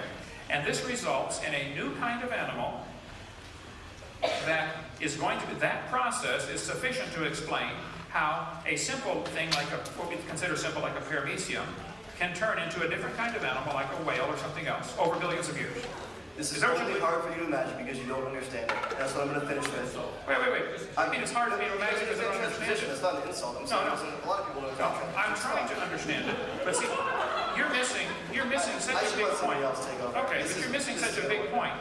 The point is, what you're referring to is something that is purely religious. You don't observe this. No, it's certainly observation. It's absolutely religious. Nobody observes any animal turn to a different kind of animal.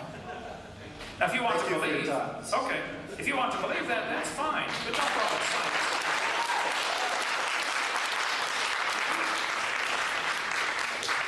Go ahead. Hello, hi, my name is Victor. I'm a third-year integrative biology major. Okay. Where to begin? Just anywhere you like, Victor. Calm down, take a drink, it'll be fine. Okay. Okay. So first of all, let's start from the beginning. You do not believe that the Earth is billions of years old. I don't believe the Earth is billions of years old, but that's not what I covered tonight. I covered the evidence for evolution has all that's been presented so far is lies. Where's the evidence for evolution is what I was asking for tonight. Well, you were citing your belief that the Earth was not very old as evidence that evolution is not true, because evolution is based on the assumption. No, I didn't cite that at all. You misunderstood, Victor. I never said the Earth is not billions of years old, therefore evolution is not true. What I said is, all of the evidence used to support this theory of evolution has been proven wrong. Where's the real evidence? I do happen to believe the Earth is not billions of years old, but that is unrelated to the discussion. Even if it was billions of years old, that's no help for the evolutionists. That's only the first obstacle they have to overcome. Now, if you want to discuss the age of the Earth, we certainly can, but keep in mind, I am not asking for my belief to be taught at taxpayers' expense. They are. So, the burden of proof is on the evolutionist, not on me. But go ahead. Okay, fair, but in order to explain evolution, you would have to believe that the Earth is billions of years old. That's what I said. The first obstacle, you have to have billions of years to make this theory look even consider reasonable. Right, I agree. And we have very good proof that it is billions of years old. Okay, you're welcome to believe that. So, do you not believe in carbon dating and argon dating? Which one would you like to discuss? Carbon dating or argon dating? Or both, if you want. Okay. Well, I do know a little bit about this. Let's see. Potassium slowly decays to argon. The theory goes that since potassium is found in rock quite a bit and decays to argon, argon's a gas which would escape into the atmosphere. So they say, well, when a volcano erupts, it should reset the clock to 0, and we should have any lava flows, when they're fresh, should reset the clock. And this is how they date things by what's called an event horizon. You can look at any textbook. I'll show you here. Potassium decays at a pretty slow rate. 1.3 billion years is considered the half-life of potassium to argon. Okay? About 80% of potassium in a small sample of iron can be removed by distilled water in 4.5 hours. So, in conventional interpretation of potassium-argon age data, it's common to discard ages which are substantially too high or too low compared with the rest of the group, or with other available data such as the geologic time scale. There's my point. It has to be based on geologic time scale. The KBS Tough, for many years in all the science magazines, was dated between 212 and 230 million years old based on potassium-argon dating. Nobody argued with this. It was dated many, many times. Everybody said the KBS Tough is 200 and some million years old.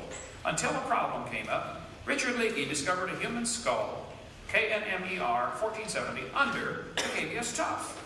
Well, now we got a problem. They knew it wasn't an intrusion. It wasn't a burial where somebody dug through the layer and buried it. They checked all that. They said, man, we got a pretty normal human skull under a layer of ash that's 212 million years old. We can't have that. It upsets the theory.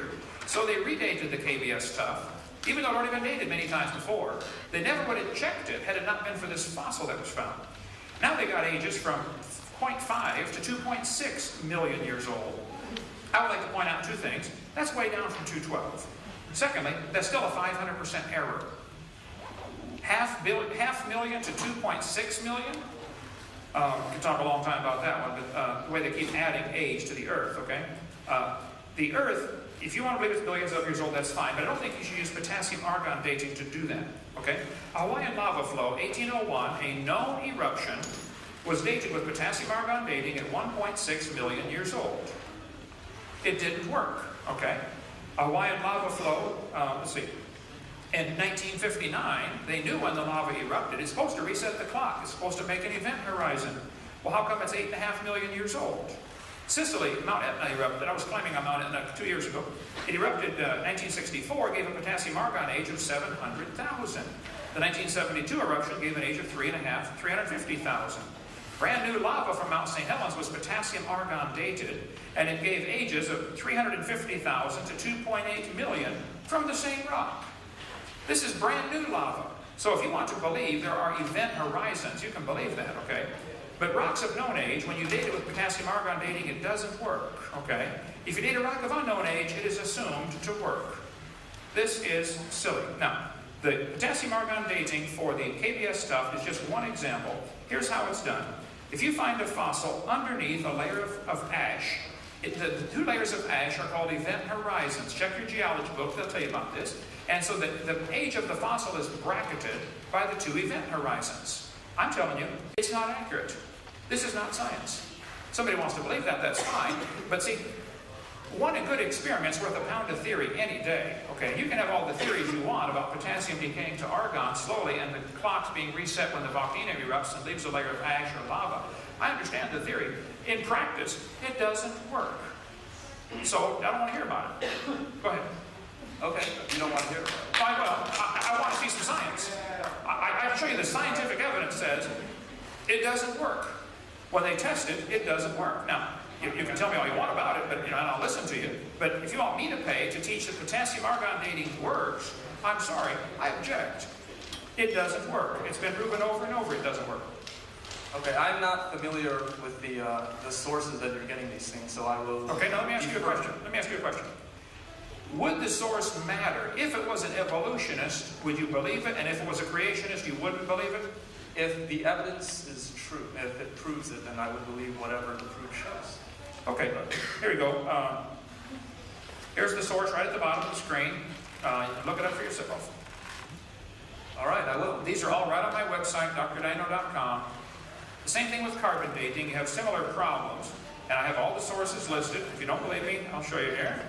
1949, when they first invented it, the lower leg of a mammoth dated 15,000 years old, but the skin was 21,000. Living mollusk shells dated 2,300 years old in 1963. Science Magazine, volume 141, check it out, okay? And the 12th Nobel Symposium, they said if a carbon date supports our theories, we put it in the main text. If it does not entirely contradict them, we put it in a footnote. If it's completely out of date, we just drop it. They pick the dates they want. Freshly killed seal, carbon dated 1,300 years old, Antarctic Journal, volume 6, September 71. Still not working, 71. U.S. Geological Survey paper, which I've got, people said that's not correct. We can talk about that if you like. Right? But they said baby mammoth was part of it was 40,000, and other parts 26,000. Same animal getting two different dates. Anthropological Journal of Canada, 1981. They said no matter how useful it is, the radiocarbon method is still not capable of giving accurate and reliable results. There are gross discrepancies. The chronology is uneven and relative, and the accepted dates are actually selected dates. This whole blessed thing is nothing but 13th century alchemy. It all depends upon which funny paper you read. And again, I think you're missing a much bigger point, okay? Even if the Earth were billions of years old, that doesn't help the evolution theory. All it does is hide it long ago and far away like a fairy tale. It doesn't, we don't see any evidence for it today. Dogs are still producing dogs, and that's all we've ever seen. Now, anything else is something you believe off in la-la land, okay? But it's not science. So the age of the Earth is only the first obstacle. I don't think it can be overcome, and it certainly can't be overcome with carbon dating or potassium argon dating. But that's just the first obstacle. And I'm not, again, asking for my view to be taught. I'm asking for lies to be taken out of the books. Now, nobody yet tonight has come forward and defended any of the lies I shared tonight and said, that's not a lie, it's true. Is somebody come forward and defend, is it true the embryo has gill slits? Is it true the whale has a vestigial pelvis? I want to see the evidence for that, okay? Go ahead. May I defend your attacks on vestigial organs and... Sure.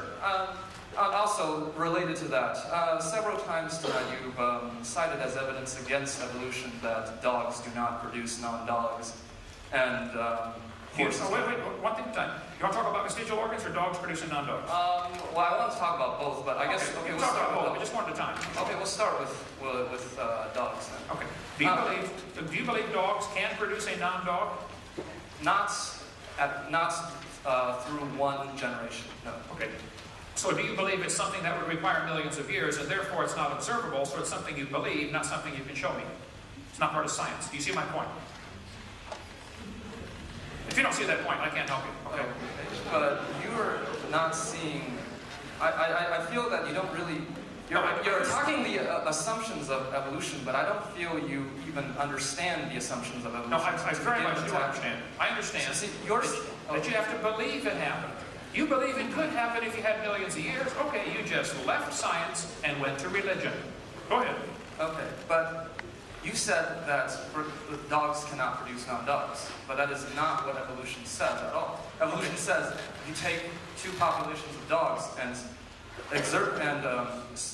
expose them to very different selective pressures, then eventually microevolutionary traits will build up, and eventually, but for the first couple of thousand years, they will be able to interbreed. Okay, so do you see how you right now are going from science to religion in the same sentence?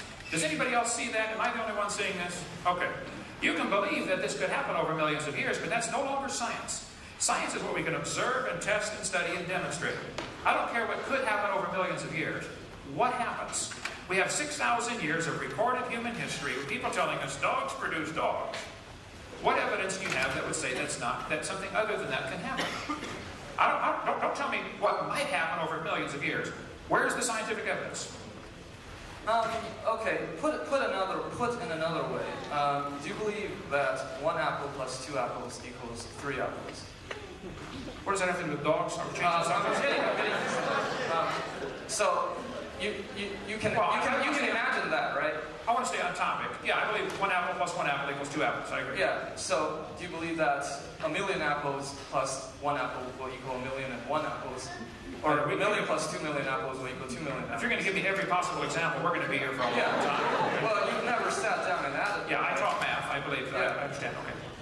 So, you don't need to have seen personally millions of years of evolution to have to believe it. Oh, now you have a false analogy here. We have mathematical I've never seen 1,000,000 apples plus 1 apple equal 1,000,001, okay? But that is not the same as saying, I've never seen a dog produce a non-dog. That is absolutely two totally different things. That's a logical fallacy, okay? How's that a logical fallacy? We were talking about millions of mutations and... Okay, well, I don't think I can help you on that one. If you don't see the problem with that, then I think we probably should go to a different topic. Okay. So, I guess I'm taking up a lot of time. One last... Two questions, and then get in line again if you want. Yeah, Skip, come on back. I want to see you. Huh? Go ahead. You had another question about vestigial structures? Okay, yeah, so my last one. Are you aware that humans are not perfectly adapted to walking on 2 feet? That is the reason why so many people experience lower back pain. Wait, now. Let me see if I understand this. You're saying humans are not perfectly adapted to walking on 2 feet, and that's why we have lower back pain. And are you implying that is evidence we used to walk on 4s like an ape? Yes. Okay. Could it be there's our ancestors, we ourselves never did. Okay, there are an awful lot of people that do not experience lower back pain. There are cultures all over the world that don't have the lower back pain America does because maybe they have different dietary reasons or different exercise reasons, or maybe there's another reason for the lower back pain. If people have lower back pain, that would not be proof of an ape-like ancestor, and that would be the opposite of evolution. No, it would not be the opposite of evolution. Yes, it is. I would love to explain why it's not. Okay, where's an example of where we're gaining something new? We're gaining the ability to walk on 2 legs and thus have 2 appendages free to hold things. Who taught you that? And why did you believe it? I didn't teach you that. Now, I gotta come here more often. That's just what I need. Okay. I'll come here as often as you can find somebody to debate me, brother. You can call me, I'll drop it off. You cite the imperfection of evolution as evidence against it, where in actuality it's evidence for it. Okay, first I would say I don't think the human back is poorly designed for walking upright. I think it's designed just fine. Now, I walk around just fine. If you're having trouble, you can see a chiropractor or something. Now, but the example you're giving is a lousy example for evolution. When you consider that you and I, standing here today, are copies off of a copy, off of a copy, off of a copy, off of a copy, off of a copy, I would say, of Adam 6,000 years ago, and you would say off of a monkey 3 billion years ago. Either way, there are many copies have been made in here. It's amazing we can even be having this conversation. The original DNA code must have been incredibly complex to survive all this long copying process. So if there are flaws in the human anatomy today, defects, okay, it's a result of thousands of years of genetic problems, of genetic load, of mutations that are degenerative, not helping. If there's a low back problem today, that's not helping, that's not evidence for the evolution theory. I don't know how you can't see that. Oh God, I could go on all night, but maybe I'll leave it to the next guy and take me up. Yeah, you can come back and go on all you want, okay? Go ahead. My name is Philip Hong. I'm a bioengineering student third year here. Oh, slow down. You're Philip and you're what? Philip Hong. I'm a bioengineering student. A biology student? Bioengineering. So biology and engineering. Biology engineering student? Yes. Okay. I'm also third year. First of all, I'd like to say that it's really been a pleasure being here with you. You're a really good speaker, first of all. I think if I ever owned a business, I'd really like you to be one of my salesmen person. I'll take it as a modified compliment, okay? One thing I want to bring up is the fact that you mentioned that we shouldn't be teaching lies in school. So my question is, what would we be teaching if we wouldn't be teaching those quote-unquote lies? If the things I brought up tonight were taken out of the books, there is still a huge amount of biology. I think most biologists, even evolutionary biologists, know an enormous amount of biology that they should be teaching to the next generation. Kids, these are the muscles, these are the bones, these are the tendons, these are the organs, this is the function, here's how the chemicals work. The origins subject is unrelated. It has nothing to do. You could learn all the muscles, all the bones, all the insertion points. You could learn a huge amount of biology without ever touching the origin subject. I don't think in public schools they should be allowed to discuss origins at all because you're going to upset somebody no matter what you do. The majority of Americans do not believe in evolution. So why is the minority view being taught? And it's unrelated to biology. So if you took the lies out of the textbook, let's say if you took out 30 pages out of your book, okay? You still have a huge textbook and a lot of biology to learn. I am not against biology. I think the kids ought to know the names of the I taught biology and anatomy. I think the kids ought to learn those things. That's great. But origins and evolution has nothing to do with it. Why is this wasting class time when the kids ought to be learning? There isn't one doctor on planet Earth that cares about evolution when he's doing heart surgery on somebody. He needs to know his anatomy really well to do surgery. Evolution has nothing to do with anything practical in the medical field, except they might want to talk about bacterial resistance, and I pointed out it's a loss of information. So that would be a lousy example for evolution too. So if you want to do surgery on somebody, if you're going to be a surgeon, I would like you to really study biology, and I don't care what you know about evolution, it's unrelated. And many famous surgeons are Christians and creationists. The guy who invented the MRI is a creationist, okay? The guy who invented Gatorade, one of the world's experts on absorption of minerals into the body, is a creationist. So evolution has nothing to do with the subject of biology. It's unrelated.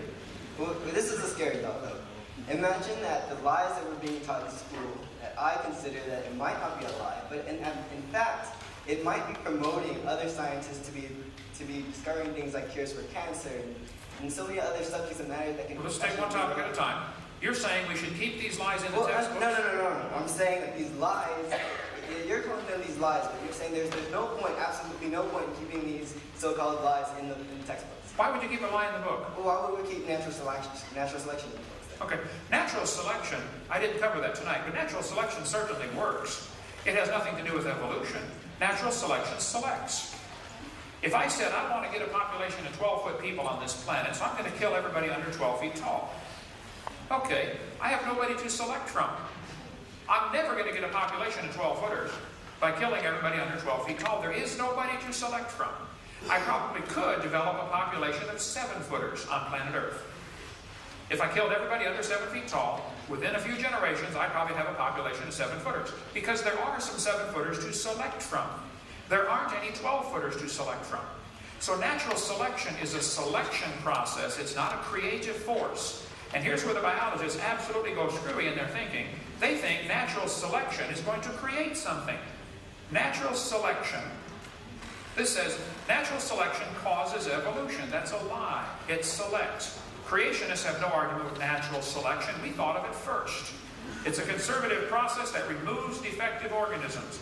Natural selection may have a stabilizing effect, but it does not promote speciation. It is not a creative force. Science Magazine, volume 217. Natural selection can only act on biological properties that already exist. It cannot create properties. It seems like every time someone has a question, you pull out a PowerPoint. When I don't have a PowerPoint to talk my point of view, and to be honest, I had it all four slides already, and my bladder's pretty weak, and I can't sit through another PowerPoint. Slow down. Okay. You are welcome to develop a PowerPoint presentation that supports evolution. I'll come back. That would be fair. To give me a PowerPoint selection and PowerPoint presentation and all the reasons that I'm showing you right from people that you ought to respect. This parasitology book, they said, hey, it doesn't work, folks. Okay? Screw this one here. This is Science Magazine. This is folks who believe in evolution. But they said natural selection will not promote speciation. It's not a creative force. These aren't creationist resources. Okay?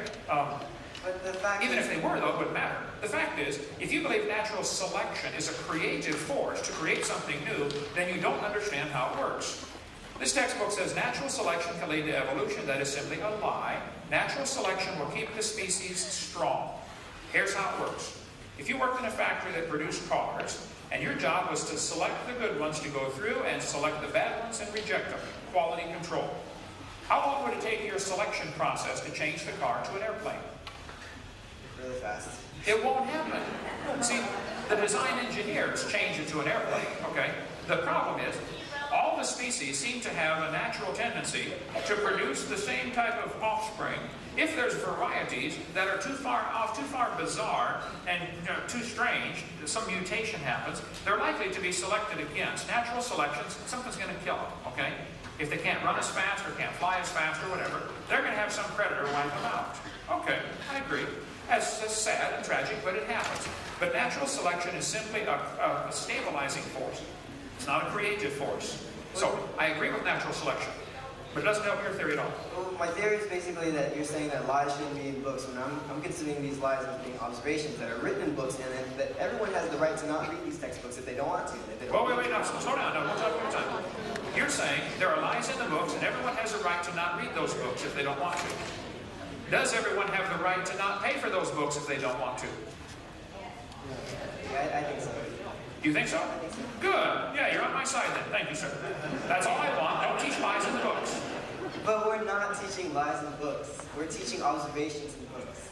They're not Observations lead to creativity. Creativity leads to new science, and new sciences leads to truth. And the fact is, even if you say that that all these lies are in the books, right?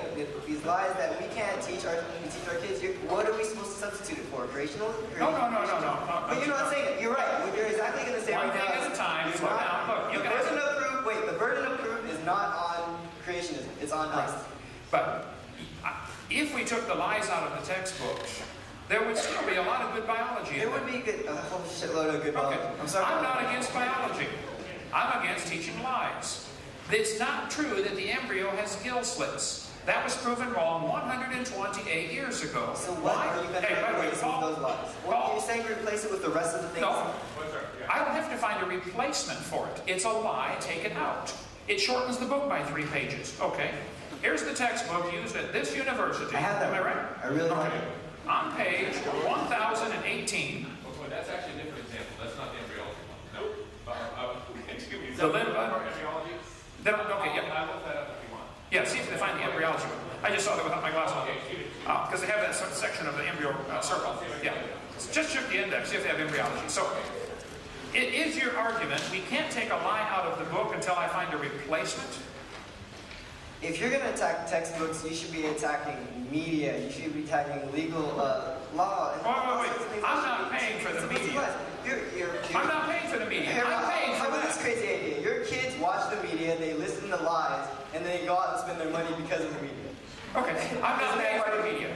Okay, directly you're not paying for the media. If the media ever Did you buy PowerPoint? Did you purchase PowerPoint? Well, listen now, if the media ever becomes tax-funded, then we'll have the same You argument. mean if you're not paying out of your own pocket for your own purpose? You mean you're paying it? I don't take the newspaper. I don't want to pay for the propaganda, so I don't take it. Okay, somebody else wants to do this, fine. This entire presentation that you provided was based on economics. You're missing the whole point.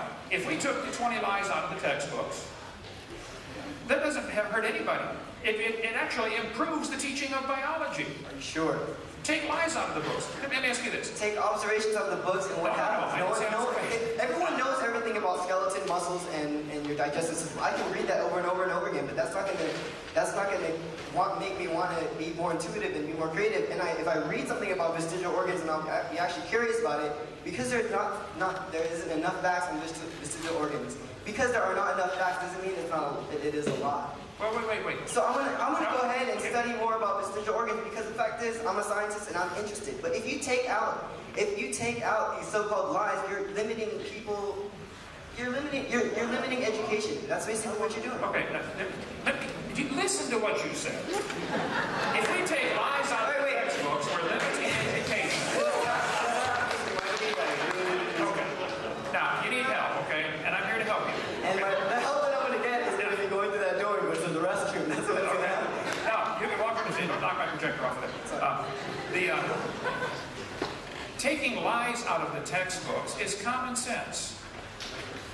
If you had a book, if you were teaching math and found a book that said 2 + 2 is 5, would you want that to be corrected? Of course. Is taking that out of the textbook, stopping education? No, it's helping education. I want you to teach evolution if you use facts to back it up. I just don't want you to use lies to back it up, that's all. Go ahead. I would like to refer to fossils. I'm a history. Timothy Underwood. I am a history major, and I am not a scientist. My knowledge of the question of evolution extends very little beyond general popularizations that you will find within the field. I would like to ask, you argue that all of the evidence for evolution that is put forth are lies. No.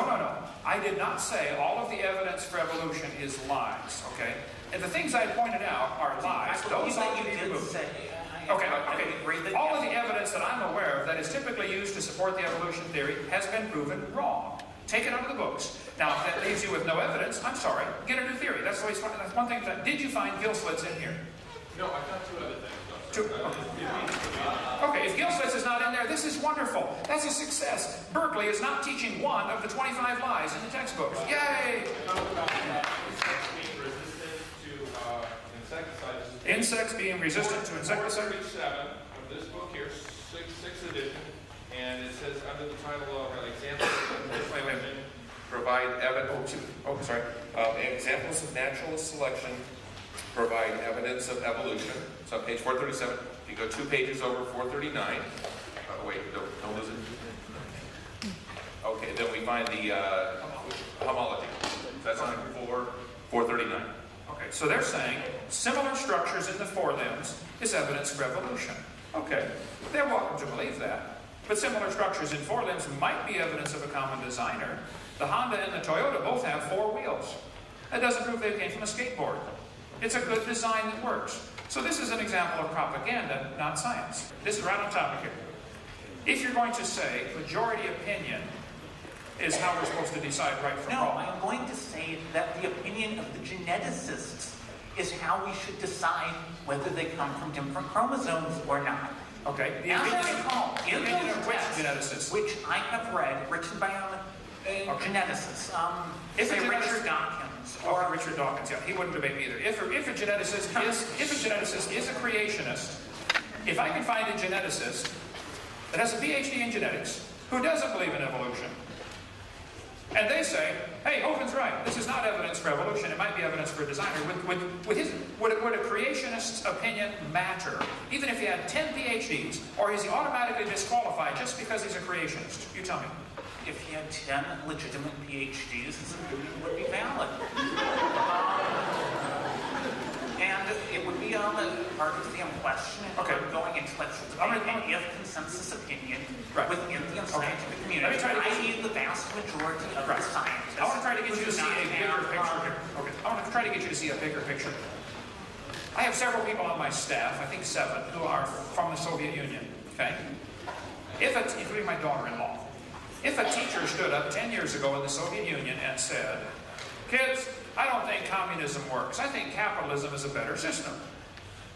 Would you agree, 10 or 15 years ago, that teacher would certainly lose his job and possibly lose their life. They certainly would end up in Siberia if they're still alive. There would be a great pressure. The teachers could honestly stand up in the Soviet Union 15 years ago and say, all teachers believe in communism. Yeah, because what happens if you don't? Okay. We've got the same exact pressure here in America, and I can show you 50 examples if you'd like, including Professor Dean Kenyon over at San Francisco State, where I was a couple hours ago, who nearly lost his job simply because he changed from being an evolutionist to being a creationist. They said, well, then you can't teach here.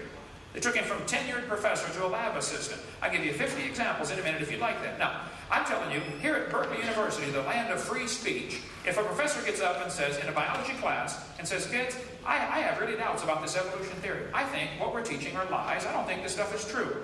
They would lose their job. You don't have free speech here. You guys don't know the first thing about free speech at Berkeley University. I would agree that most likely should a professor stand up and say, I do not any longer believe in evolution, he would be in extreme danger of his job. Why? Because 99% you have to believe in evolution to teach at Berkeley. Because and therefore all teachers believe in evolution. This is what you're missing. No, because more than 99% of the professors at all universities think that creationism has no basis in fact. Okay, the consensus of science opinion. I want to repeat this so they can hear this, okay? You're saying 99% of the professors believe that creationism has no basis in fact. I didn't talk about creationism tonight. I said there are lies in the textbooks, take them out. Fine. 99% of professors in the relevant fields believe that evolution is true and that there are facts to support it. Okay. And they argue that those who attack that claim that there are not facts Well, let me take this one section. Look, you can ask all you want, but let's just go one at a time so people can understand this, okay? I don't think you're correct that 99% of the professors believe in evolution. Washington Times did a survey, May 31st, it's in the Washington Times, 1998, the last one I'm aware of, 6 years ago, that said 55% of the natural scientists in the United States believe in Darwinian evolution. That's slightly more than half, 55%. I can show you what the that was referring to is essentially whether those evolutionists were atheists or theists. No. The question was simply, do you believe in Darwinian evolution? 55% responded yes, 45% responded no. So, it's not correct to say that 90%. What was the definition within the context of the question of Darwinian evolution? My point is, it wouldn't matter if everybody believed in evolution. Again, it's a belief. Does believe in evolution, not necessarily the specific. Wait. What did you just say? What did you just say? Everyone does believe in evolution? Practically all scientists do believe in the relevant field. Let me ask you a question then. Is it possible for a scientist to not believe in evolution? Or by definition, are they automatically disqualified from being a scientist because they believe in creation? Would that the guy who invented the MRI, would you consider him a scientist? He believes in creation. But he's not in a relevant field. Not in a relevant field. Okay? What you're arguing here is an argument from majority opinion, and you better take a debate class on this. Won't hold up at all. I'm not arguing from majority opinion. Yes, you are. I'm arguing from the universal opinion among the experts. Okay. Was there a universal opinion among the experts in the Soviet Union that communism is good 15 years ago? Was that a universal opinion? There probably wasn't from things that I've heard, and that is irrelevant to the question. It's very relevant to the question. You have the same academic denial of freedom here at Berkeley University. You are right that it is relevant to the question. It's very relevant. Just because there's academic suppression of a particular view at a particular time in history has nothing to do with truth. The truth is, the evolution theory is only supported by these lies I shared. Now, take the lies out of the books and tell me what evidence do you have to support your theory. I want to see it. Okay, well, let me try to do that. The essential basis, I believe, for much of what led toward evolutionary theory was the idea that species change over time. We find that because of the sequencing of the fossil record. Wait. No, it's one topic at a time. You're saying the evidence for evolution comes from the sequence in the fossil record. Would you entertain the thought that there is no fossil record, there are simply a bunch of bones in the dirt, and we are putting our interpretation on them? And if you find an animal buried lower than another animal, it may be a result of hydrologic sorting, it may be pure coincidence, it is not true. Wait. In a court of law, hydrological sorting would not apply. Your evidence would not fly as evidence. Correct. So, would it be possible? Sorting as an explanation for the sequence of the fossil record would not apply. I'm saying because it does not fit with doesn't fit the evolutionary dynamics. No, because it does not fit with water dynamics. Hydrological sorting does not explain the sequencing of the fossil record. First place, there is not a good sequencing to the fossils. Begin number one. Secondly, fossils are interpreted. You will never find a whale in the Cambrian layers. You will never find any mammal in the Cambrian layers. You will not find a bird in the Cambrian layers. You will not find anything but animals that existed within that period within the Cambrian layers. Who is interpreting whether a layer is Cambrian or not? Would you agree? Quite obviously, the Cambrian layers are that area, between, say, several hundred feet of sediment. I do not know the exact area. They are an area which are beneath these other layers, in which you will only find these animals. Let's let a few more people ask questions. There's a lot of people who want to ask questions tonight. But you are a classic example of how your training is blinding you to the obvious, okay? You're saying there's limestone. Limestone is found in Limestone is not what makes up the Cambrian layers. What makes up the Cambrian layers is the presence of those specific types of fossils within the layer and different types of fossils that are always the same types of fossils above the layer and above it. What you just said is precisely my point. The presence of Cambrian layers is determined by the types of fossils they find in them. Doesn't matter where you find it. The fact is, it has these trilobites or these animals, therefore it's Cambrian. It is determined by its place in the sequence. You'll find these types of fossils within the Cambrian layer. You'll find these types of fossils. You need to watch my video number 4 with an open mind.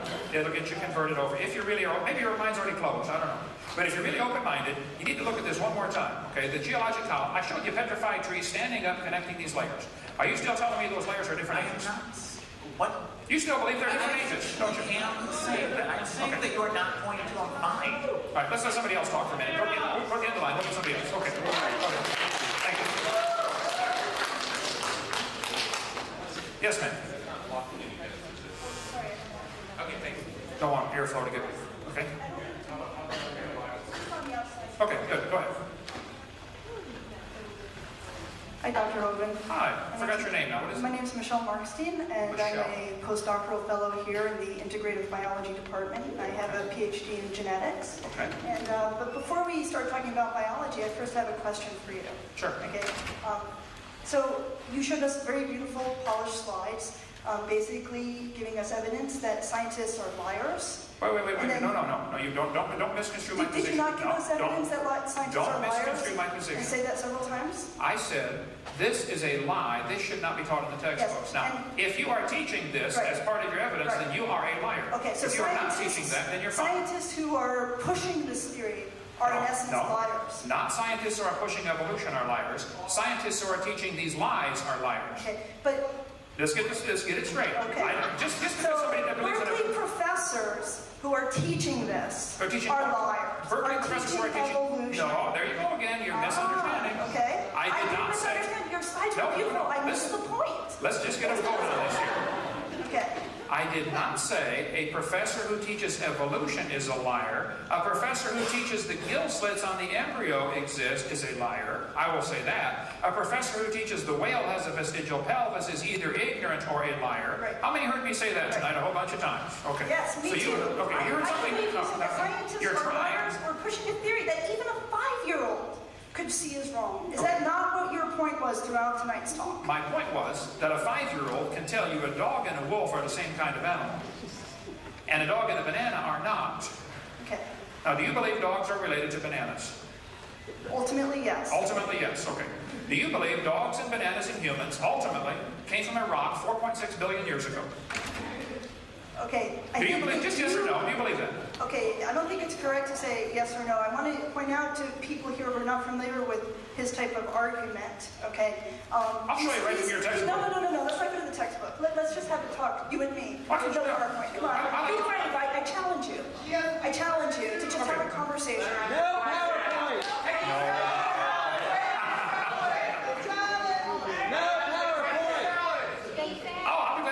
I want to show everybody the folly of believing that a dog and a banana have a common ancestor. Let me tell you about what I study. Okay, tell me. But first I want you to still answer my question, then we can talk about some evidence for evolution, okay, based on what I actually study, which, just as a little teaser, are commonalities between fruit flies, those things that you say we mutate and have, make them have curly wings. Right. Okay, I find those flies very useful, actually. And I see commonalities between fruit flies and guess what? Human beings. Wait. And I'll tell you about that in a bit. You're saying, as a postdoctoral fellow. There you go. But you don't need to say doctor in front of my name. Okay. I'm pretty secure about it. Okay, that's fine. I don't care about the doctor either. You're saying that there are similarities between fruit flies and humans, and this proves. No, I'm not saying it proves evolution evidence at all. for. There's a misconception. So I am not an evolutionary biologist. I am not qualified to debate you on most of the issues you put up there. One thing that you guys may not know, okay, is that evolutionary biology is basically the fabric of biological sciences. So many of us, while we're not studying, we're not experts in geology or asking ourselves how animals evolved, we use the relatedness between animals to make discoveries. And in my case, for example, I study something called innate immunity. And it's a very ancient type of immune system, and it actually exists in animals such as fruit flies and in animals such as us. And what I have found in looking at the genome of these animals is that there's a conserved, what we call a regulatory signature. I've been able to find this in the fruit fly, and now I'm going to use this information to probe the human genome to look for immunity genes and to understand how that works. And do you know why? To help human health. That's wonderful. Why. I'm proud of you. Now listen.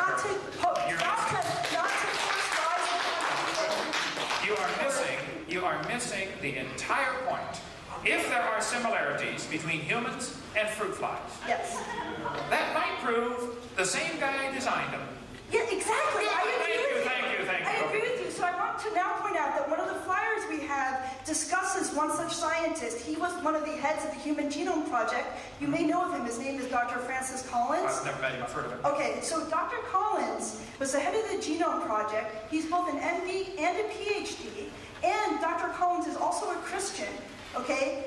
So actually, there are many scientists who are Christians and also embrace evolution.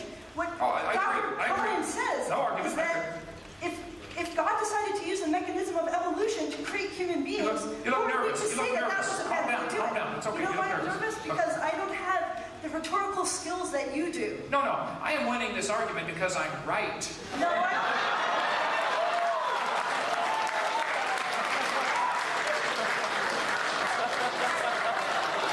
think that you may be winning the argument with certain people here for a very unfortunate reason, which is that they have not been really exposed to the truths of evolutionary biology. Okay. And I think that the way to be exposed to those truths is to actually take a course in it, which you can do here. Calm down. Next question. But let me translate that for you folks, in case you didn't catch what she just said. Okay.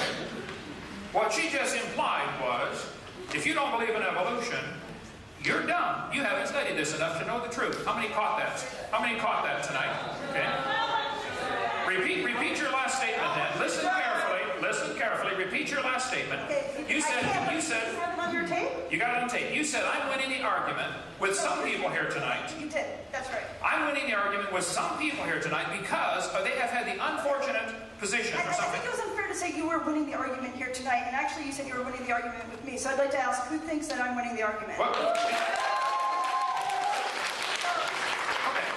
Now, who thinks she is losing the argument?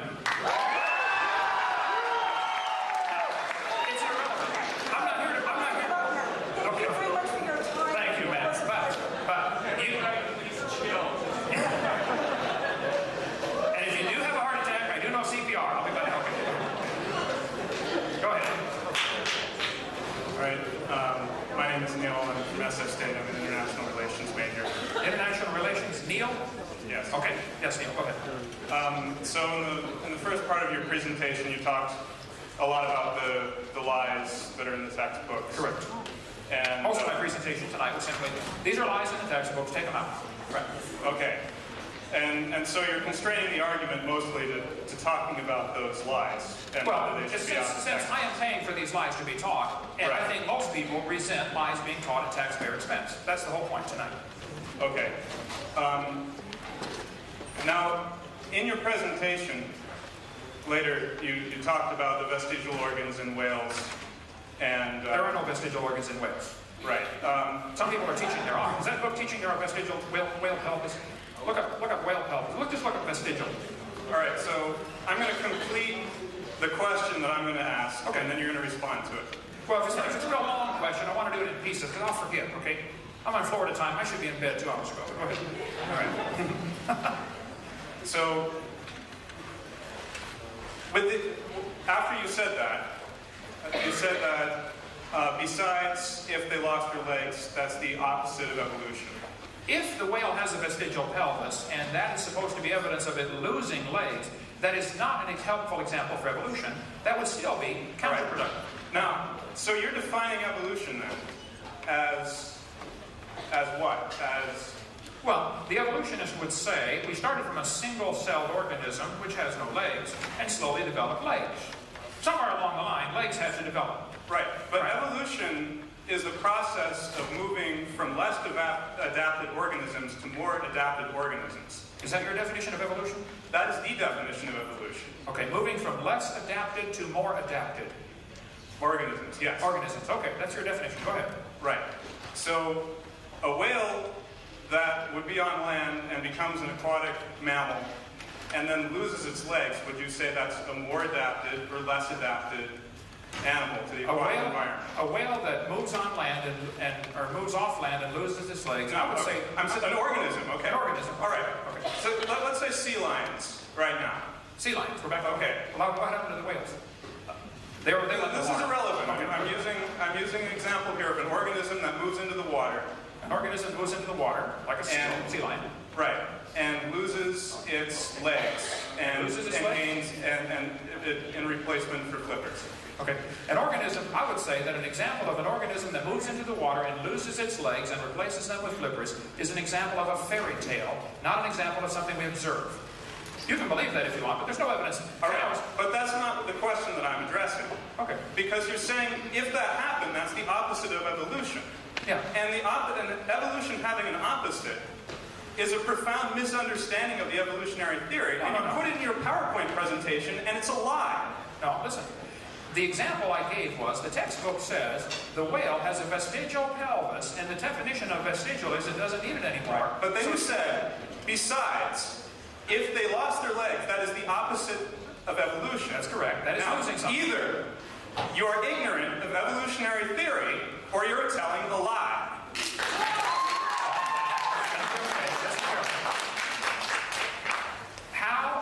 Do you believe the whale evolved from a land-dwelling creature, like a cow, like the folks at the National Center for Science Education believe?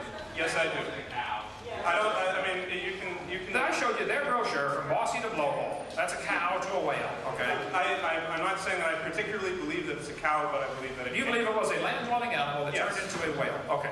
Do you realize that whales have their nose on the top of their head? Yes. Okay, and most animals on land have their nose on the front of their head. And there is in fact a fossil record that shows the movement of the blowhole from the nose to the top of the head. If somebody taught you that, and you paid to get taught that, they stole your money from you, son. Okay? The whale. Okay. I couldn't find the whale under vestigial organs, but I did find on page 439 about the snake that it had quote-unquote hind legs, or remnants of hind legs, vestigial organs. It's a very brief paragraph. So, okay. It is the same example, though, of losing instead of gaining. And if you think the whale came from a land-based animal and went back into the water, okay, that's what you think, right? And lost whatever, and gained whatever needed, and lost whatever needed. Because there's a lot of differences between most land-based mammals and a whale. A lot of differences, okay? I am not aware of any land-based mammals that have the same type of feeding system for their young that whales do, where they actually squirt the milk in.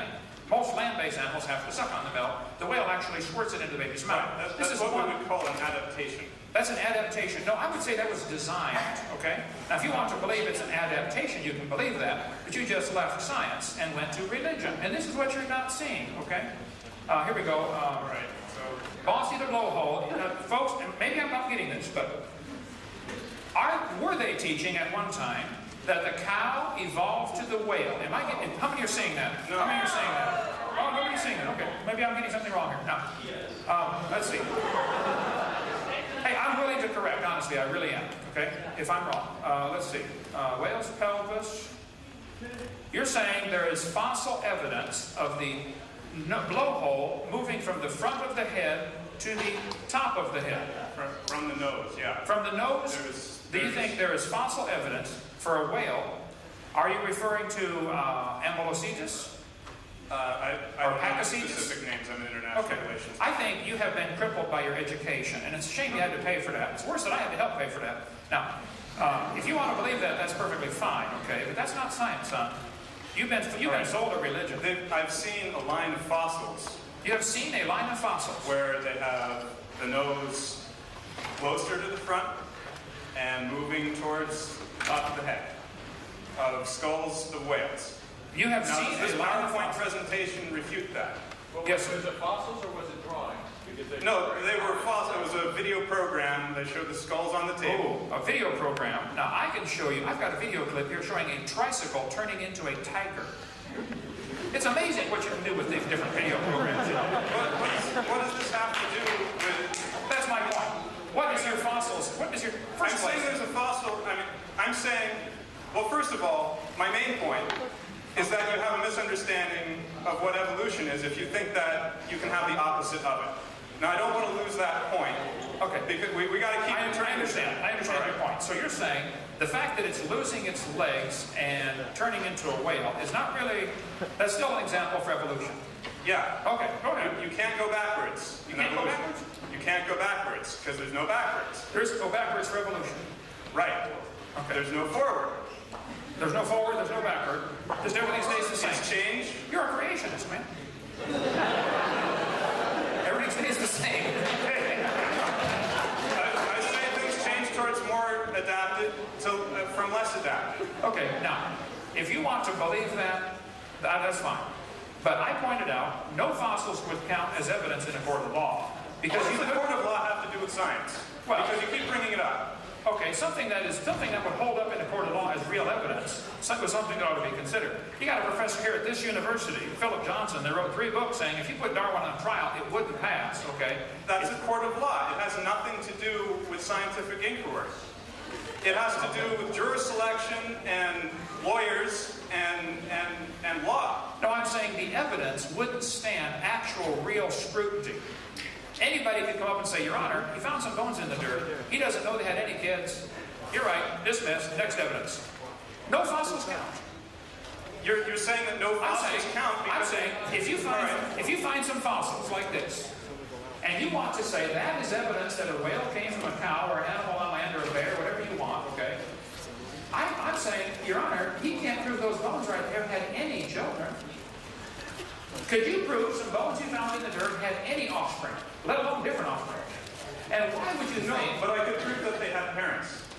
Oh yeah, I could agree with that. Now, see, you're missing the point. But now, if you find many fossils in the dirt, the fact that you find millions of fossils in the dirt, that's proof of a flood. Now that's millions. That's millions.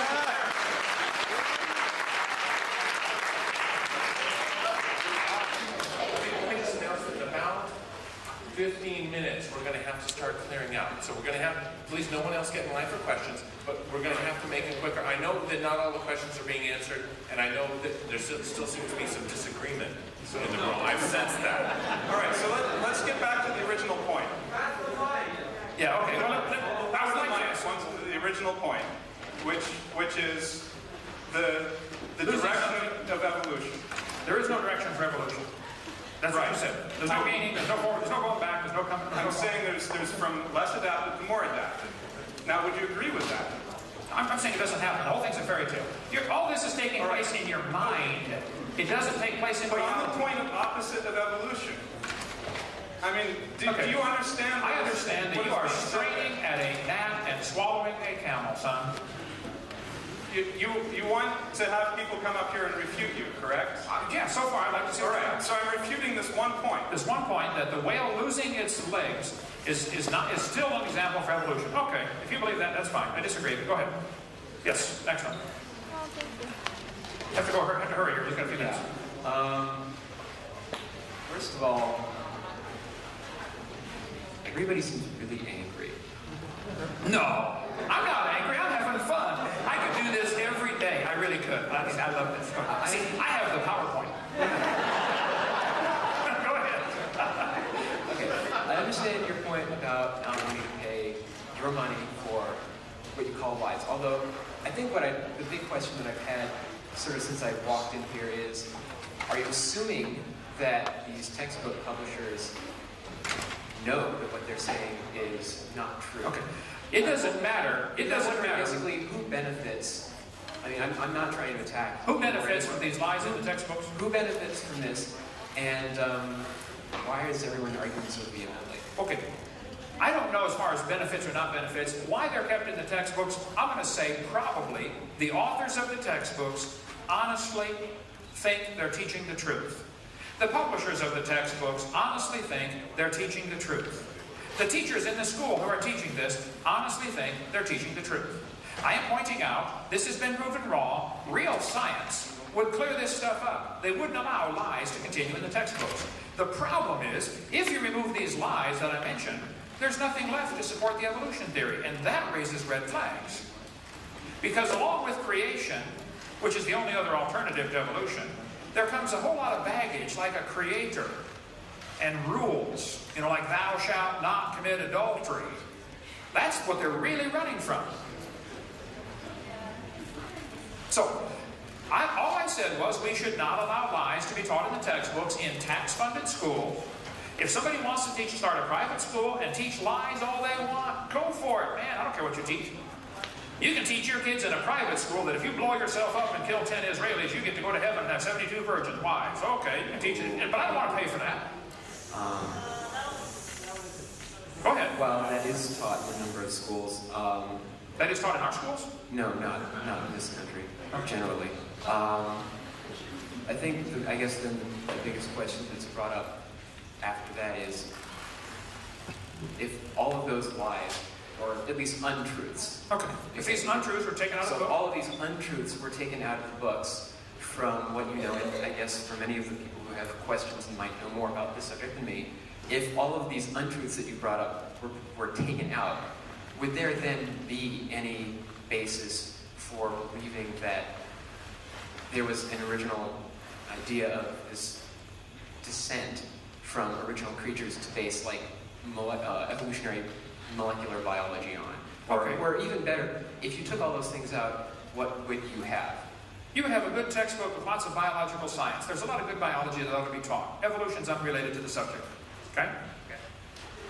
I'm in favor of biology. I taught it 15 years. I like biology. Go ahead.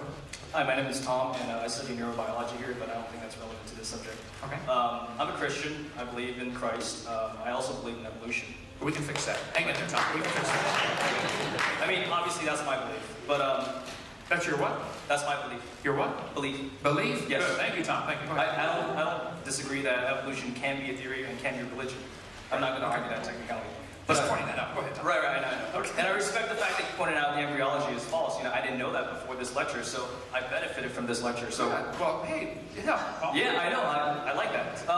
Could you go back to the slide where you pointed out the horses? The horse evolution? Yeah, or variation in species, I guess. Variations? Oh, okay. Because I have on like kind. The slide on kinds. Variations happen, but they have limits. Let's see. I mentioned about there's a variety of horses. Right. This one? Right. So, are you saying that those are the same kind? I think a 5-year-old could tell you a zebra and a horse are the same kind of animal. They're still interfertile. The zebras and horses can still breed. Okay. So, not the same kind, not the same species. Right. So, suppose I put a human being at where the gazelle is, and a chimpanzee where the burro is, and then if I put a gorilla where the zebra is, would you say kids, 5-year-old kids, would say they're very similar? They're the same kind? Well, there may be some 5-year-olds who would believe that. Right. But that can happen, right? Well, are they interfertile? No, I don't think they are. Then they're not the same kind. These two are interfertile. They're the same kind. Okay, so what about a horse and a donkey? Wait, I showed you quite a few examples where the horses, zebras, and asses can all be crossbred. There's a website dealing with that. Right, but their offsprings are not fertile. Doesn't matter. They can produce an offspring. Okay. Okay. The human and ape cannot even produce the first generation, let alone a sterile generation. Okay, but you're saying What? Now, maybe somebody here has tried it. I don't know. I wouldn't surprise me. But go ahead. Oh, come on now. Don't go there. Don't go there. Come on now. Okay. What I'm saying is, I mean, the way you place different animals, different species, in a category that show that they're the same kind, the same can be done for hominids, for primates. Well, first of all, the differences between apes and humans, I think, are pretty profound. There are millions of differences. Like 98%, like 2% of DNA differences? Well, it's actually 5% difference. Okay, 5% differences. Okay. Would you say two things that are 95% in common are very similar? I'd say they have the same designer. Yeah, the same guy. Same no, not ancestors. No. It wouldn't prove the same ancestor. It could prove a lot of things.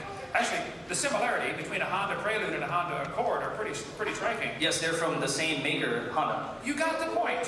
You got the point. I do get the point. I believe in Christ. I believe He created certain things, but do you believe it's possible that? Wait.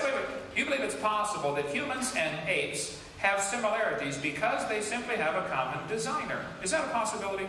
That they're not even related, they're just the same guy designed them all?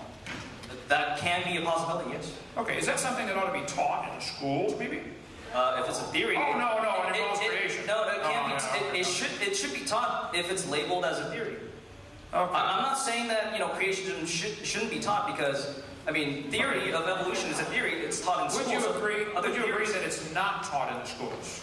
I do agree it's not taught in schools, okay. and I think tax dollars from Christians should not, if they don't want, be funded in public schools that teach a theory that they object. I agree with you. So tax dollars should not go to teach evolution in public schools. They should teach it in private schools. Unless the people that pay the taxes agree that they should. But let's go back to the subject. Wait. How many of you pay taxes for the schools in this state, and you do not believe evolution should be taught, but you're paying for it anyway? How many of you resent that? Okay. So, now, I really want to hear Skip's question. We only got a few minutes left. Let me just point out one thing. Okay. The textbooks say humans and orangutans are 96% similar, proving a common ancestor 15 billion years ago. This is ludicrous, but I'll just give them that. Okay. Barney Maddox, one of the leading genome researchers, said the difference between humans and his nearest relative, the chimpanzee, is at least 1.6%. That doesn't sound like much, but calculated out, that's a gap of 48 million nucleotides, and a change of only 3 nucleotides is fatal to an animal. If this is a guy saying you've changed 3 things and probably going to die, and there's 48 million differences, that's when they thought it was 1.6% difference. Now they know it's actually 95% similar, which is 5% difference. So it's much worse than they think, and even still, they're missing the whole point. Similarities don't prove any ancestry. It might prove the common designer. So I guess horses and, okay, burros aren't, they're not the same type. They're not the same kind. Girls are not the same. No. That's not what I said. Zebras and stuff. The horses, basically. Horses and zebras are the same kind. Okay. But humans are not. Humans are not the same as horses. No, not to me, there's an inconsistency, but that's my opinion. I'm going to yield my time. Okay, thank you, sir. Thanks a lot. Okay, just before I start, I make a quick comment. I disagree when you say the burden of proof is on the evolutionists. Because at this university and all over the UC system and universities all over the country, scientists, grad students, some of them are probably here, are applying evolutionary principles and publishing their work in scientific papers. That's how the method works. I know of no scientific papers that have come out of Dinosaur Adventureland that have appeared in Nature or Science or Cell or any of the other major publications. Now, hang on, that said, let's move on to the questions. None of this slap and run stuff, okay? One comment at a time, okay? If you want to use that as evidence, you have got to be kidding. The fact that nobody publishes in a science journal that believes in creation might prove there's some big blackout on creationist information, just like the Soviet Union wouldn't publish an article about capitalism 10 years ago. Go do some science and then bring it to them and convince them that you have something. Because every major revolution in science has taken a long time. You know, some guy doesn't just pop up with a new idea and they say, hey, that's great. Alfred Wegener, who discovered plate tectonics, died before his theory was accepted by geology. If you want to go there, let's move on. We don't have time for that tonight, but we can go there. Let's move on to my question. Watch my video number 7. I've seen all your videos over and over again. Yeah, you're going to get you converted. I really am. You may. I may get you converted. It's a crazy world. Now, on to my question. Earlier, you made a statement, something about that evolution plays no role in the medical field. I want to make sure I get that exactly right. I said there is no doctor when he's doing heart surgery that cares anything about evolution. He just really know his biology. All right, well, let's go. Let's Is that what I said? Did I get that right? Okay, go ahead. Would you say that then you're saying evolution really plays no role in medicine? If you want to go to antibiotic resistance, I think you're opening a real big... Let's move on real quickly. I'll make this challenge to you. I'll go home and I'll reserve the URL doctorsandevolution.org. Okay? I'll let you write the statement, anything you want about evolution and its relation to medicine. And I know of no single doctor, I can't name one off the top of my head, who actually uses evolutionary principles in his work. But I'll bet you in 30 days I can have 20 practicing MDs who will all cite, maybe even publish papers they do, where they apply evolutionary principles in their work. Will you accept that challenge? I believe you're probably right. You could do that, but listen carefully. What they're going to do, the doctor... So now we're talking about, you admit that evolutionary principles are applied out there in the medical field. Where is creationism applied in medicine? You're missing it now. If a doctor writes a paper for your website that says, I use evolution in my practice, ask him specifically what he means. When he's doing surgery on somebody, he doesn't care. Or why are you limited only to surgery? And if I can find a surgeon who actually says, yes, I do use it, okay. Will you then retract the statement you made tonight on your website? Skip, you could probably find a surgeon that believes, life came from Mars, or that there are little green men, living under the White House. And you could also probably find one that believes the Earth is only 6,000 years old. You probably can. I bet I can find a lot of those. All right, let's move on. So the point is... So you're not accepting the challenge, is that it? I don't think it's a challenge. Okay, if you want to do a website and see how many doctors believe in evolution and how many doctors believe in creation, I think you'll be surprised. There'll be many thousands. We won't get anywhere with that. They do want to give the other person an answer. Okay. Let me ask you this. Would you agree there might be many doctors who would say, hey, I'm a practicing physician, and I think evolution's a dumb theory. Oh, absolutely. And you can also what's the point? What's the point? The point is that you made an insinuation that evolution doesn't play any role in medicine. No, you're making the insinuation that because a few doctors believe in evolution, therefore evolution is part of science. That's not. If I find you 20 practicing medical people who apply it in their work, will you admit that evolutionary principles are valuable to modern science? I would like to see how they apply it in their work and define exactly what you mean by evolution. You're going to find it's nothing but variations like the bacterial resistance. Let's move on to this. Several times you said up there that Haeckel was convicted of fraud by his university, correct? 6 professors, University of Jena, 1875. Okay. If I can produce scholarly work to disprove that, will you quit making that claim? I would like to say that corrected. I've seen several sources that say that's correct. Maybe 1874. Is that what you're saying instead of 75? Did I get the No, it's actually documented all throughout the historical record. If I can produce enough work and we can post this on a common website, will you quit making the claim? I'm not defending Haeckel. I will make anybody that corrects me, if they can show something that I'm making that's inaccurate, I will correct it. Will you correct it? Do you teach that the vestigial organs is evidence for evolution, or the whale has a vestigial pelvis? Does your website teach that some of these evidences I gave tonight is lies? Are you going to correct that website? No, because it's the consensus of the scientific community. And as far as I know, your creationist movement hasn't produced any valid science and published it to back up the claim that you made. It doesn't matter what we produce. You're saying... Yes, it does, and the burden's on you. This university does great research and publishes in the scientific journals. That's proof, all right. That's the big boys, Ken. That's the big boys. All right, I'll finish. Yeah, boy, if you publish in a journal, that's proof. Go check the Soviet Union and see how that logic works out. Okay? Hi, my name is Laura Coulter. I'm an attorney. I'm not a scientist, but some of my best friends are scientists.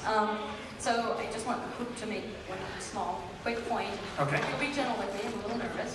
I believe I heard you say earlier that things that you can't observe directly, like sea lions losing their limbs as they move into the water, over time, those kinds of things are fairy tales. Is that correct? Well, no, he said, if a sea lion keeps going back to the water, which they do, that's going to prove that they, are losing legs and gaining fins.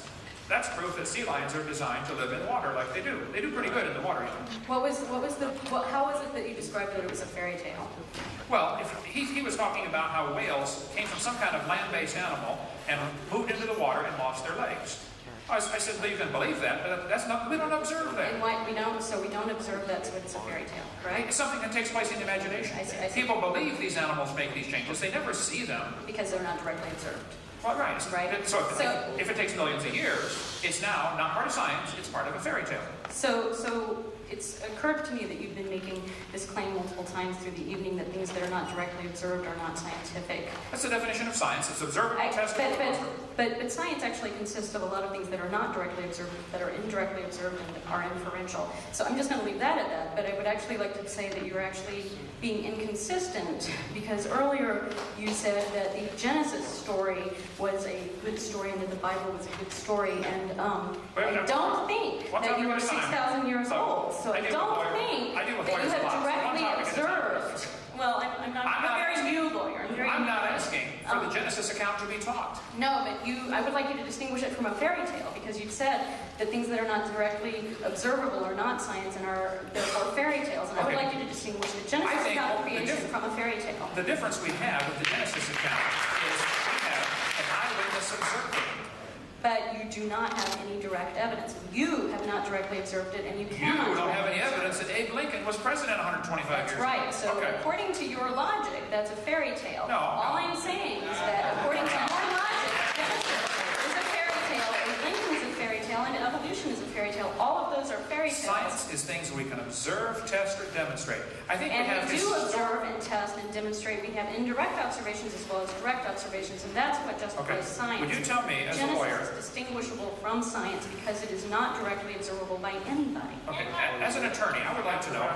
I'm happy to. What is your best evidence for evolution? I'm not a scientist. I don't have best evidence. I'm not asking for creation to be taught. Why it's called religion? Woven together a wide tissue of science. I know it's a huge fairy tale. I agree. We got to work on this, and I'm working on it. Okay. Conspiracy, and I'm not. It's a big conspiracy. You're right. Go ahead. Last question. We're gonna have to quit. Oh, I got to get the next guy though. I mean, we got to be out of here in 6 minutes. Yeah. Well, there's enough of us we can hold the janitors out. Okay. Hurry. Go ahead. I'm Sarah, and so I just want to ask a question. Like you like to back it up.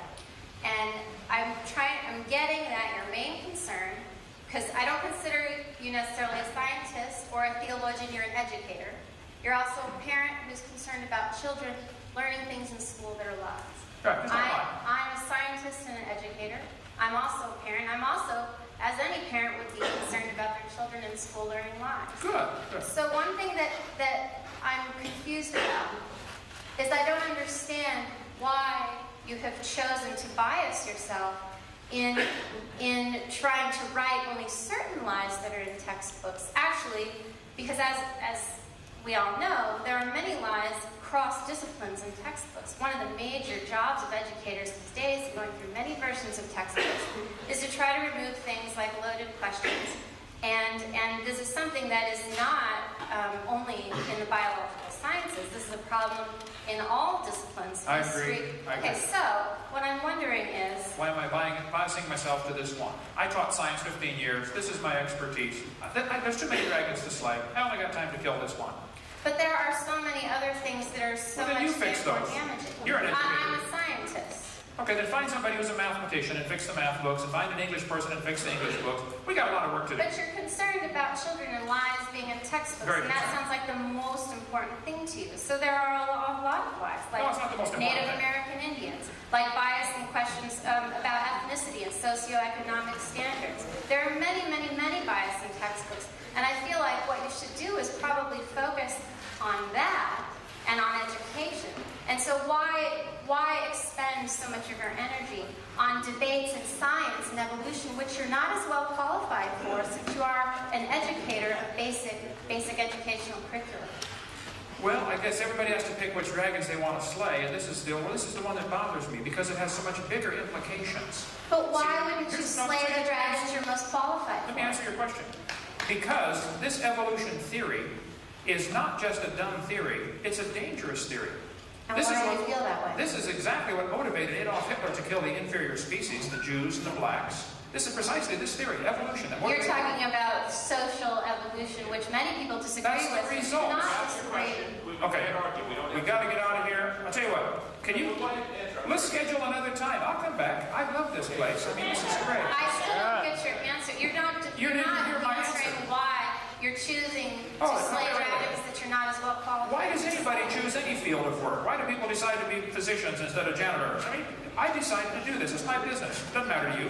But you're not choosing to listen to experts in their field to help guide you in these wars against biased questions in textbooks. I'm listening to... Okay, we got not enough time to cover all night here tonight, but I would like the next guy to ask a question. I think I did answer your question. I can choose whatever I want for my life. I don't think you did. I'm not asking taxpayers to pay my salary. I can do whatever I want with my life. But you're okay with taxpayers paying money for textbooks in history that talk about other problems. I'm not okay with that either. I just don't have time to say that right. I don't have time to say that right. Okay? Now, I'm so glad you came. 8 years ago in Canada, when I pulled out my pocket knife and volunteered... I want to explain something now. I pulled out my Swiss Army knife and said... if you think the tailbone is vestigial... Are you getting this on video, guys? You're getting this on video. I'm just refreshing your memory, okay? I said, I will cut yours out if you'd like, if you think it's vestigial. You then wrote an article in your paper saying that I threatened you with a pocket knife. Is that right?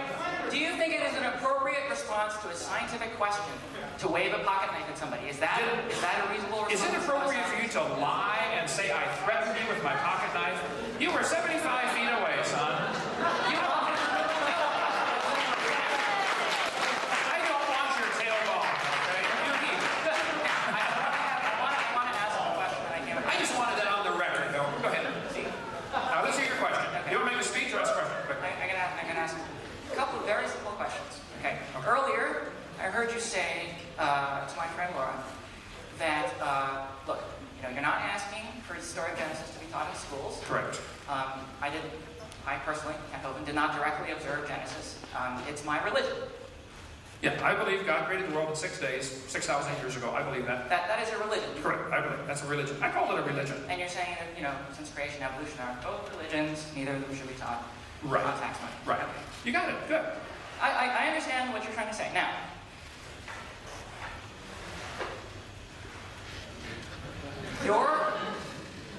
your lectures and your ministry is not tax funded. Is not tax funded. Good. It teaches the literal story of Genesis. Oh, yeah. Right? You believe absolutely that the earth was created 6,000 years ago by God, exactly as it was in the first chapter of Genesis. Correct. I believe that story is absolutely correct. Go ahead. You got it. Okay. I want everybody to pay really close attention. Okay, this guy just said Genesis is his religion, Right. And that is what he teaches in his ministry. Okay, now I'm going to ask a really simple question. Pay attention. Okay. What is the name of your ministry? Creation, science, evangelism. What is the word science doing in that name? Could you remove it, please? No. Science. Here's the thing. Science. They are both religions, right? You said that yourself. Neither should be taught in schools because they're both religions. Well, then why are we teaching evolution in a biology class? Get back to my question. My question is, why are you misusing the name science in the name of your ministry? If you were honest, you would simply say, look, I believe in God. I'm not afraid to stand up for what I believe in. I don't have to misname it science. I can just call it biblical creation. Now, let me answer the question, okay?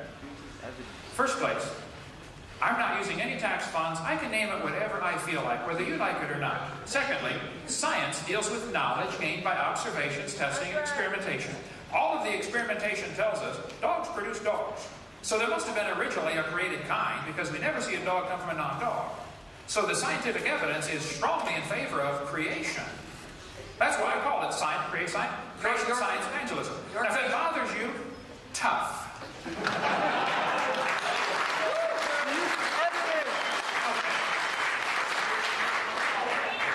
Your creation theory. My creation theory teaches that the earth was created about 6,000 years ago, does it not? Correct. Now, first, before we go off on my creation theory, which is not part of the topic tonight, where's the evidence for evolution that I covered? I covered a bunch of lies. You're diverting from the question. Did you see that? Did you see that? You didn't answer me at all. Okay. Now, I want you to clarify that your theory teaches that the earth was created 6,000 years ago, or about 6,000 years ago. Right. And you are diverting the question, because I gave evidence against evolution, and you don't want to talk about that. You're trying to divert it over to creation. It doesn't matter what creation believes. I want you to use the word science correctly. Now, I am. Now, tell me about an experiment in which you measured, or someone measured, the age of the earth, and their data told them that the earth was 6,000 years old.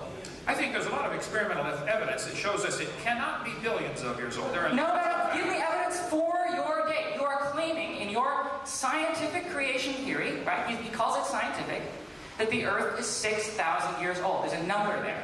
Now, I want verification for that number. Okay.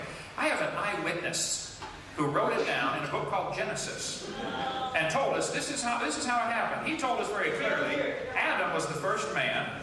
We have eyewitness accounts about Abe Lincoln. We're relying on those accounts from 160 years ago about Abe Lincoln.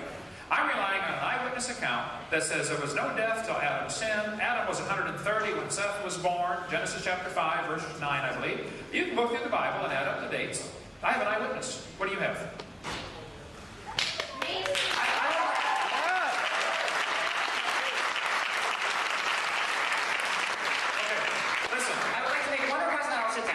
My one request to members of the audience is, look, if you are Christians, I know there are a lot of Christians in the audience tonight. Wait a minute. If you want to make a speech, you need to get your own crowd, okay? If you want to make a speech, they invited me to come speak tonight, okay? If you believe in God and you are firm in your faith, you do not need to misname it science in order to tell the people that you believe in God. You can simply be honest and say, look, I am a biblical creationist, I am a Christian, I believe in God.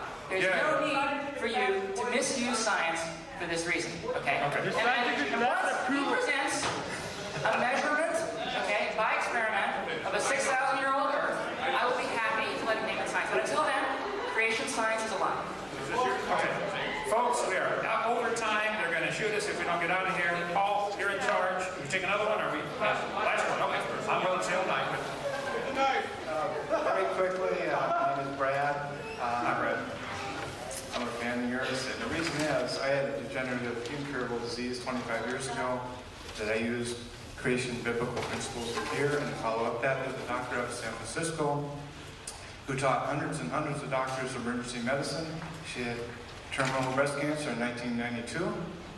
She teaches to groups 10 times as large, 3,000 people every year. And her website is drday.com, Dr. Day. And she used biblical principles to cure her incurable cancer. The pathology test is on the website. She makes a video that says you can't improve on God. That's the title of her video, and that's what she used to cure her cancer. I suggest you check it out. Okay, now Paul? Yeah. I will come back. Maybe we need to sweeten the pot. None of the professors would debate, okay? Correct. I'll come back. A year and a half ago, we invited 146 professors professors to debate, from 4 different departments to debate Dr. Hovind. Not a single one agreed to do that. I will come back, and a professor that teaches here at Berkeley, I will pay them $500 to debate me on 3 simple conditions. There could be 10 of them. Okay, they split up to 500. I get half the time. We talk about one topic at a time, and anybody can videotape it and sell the tapes if they want. 3 simple conditions. Thank you so much. We've got to get out of here. Thank you.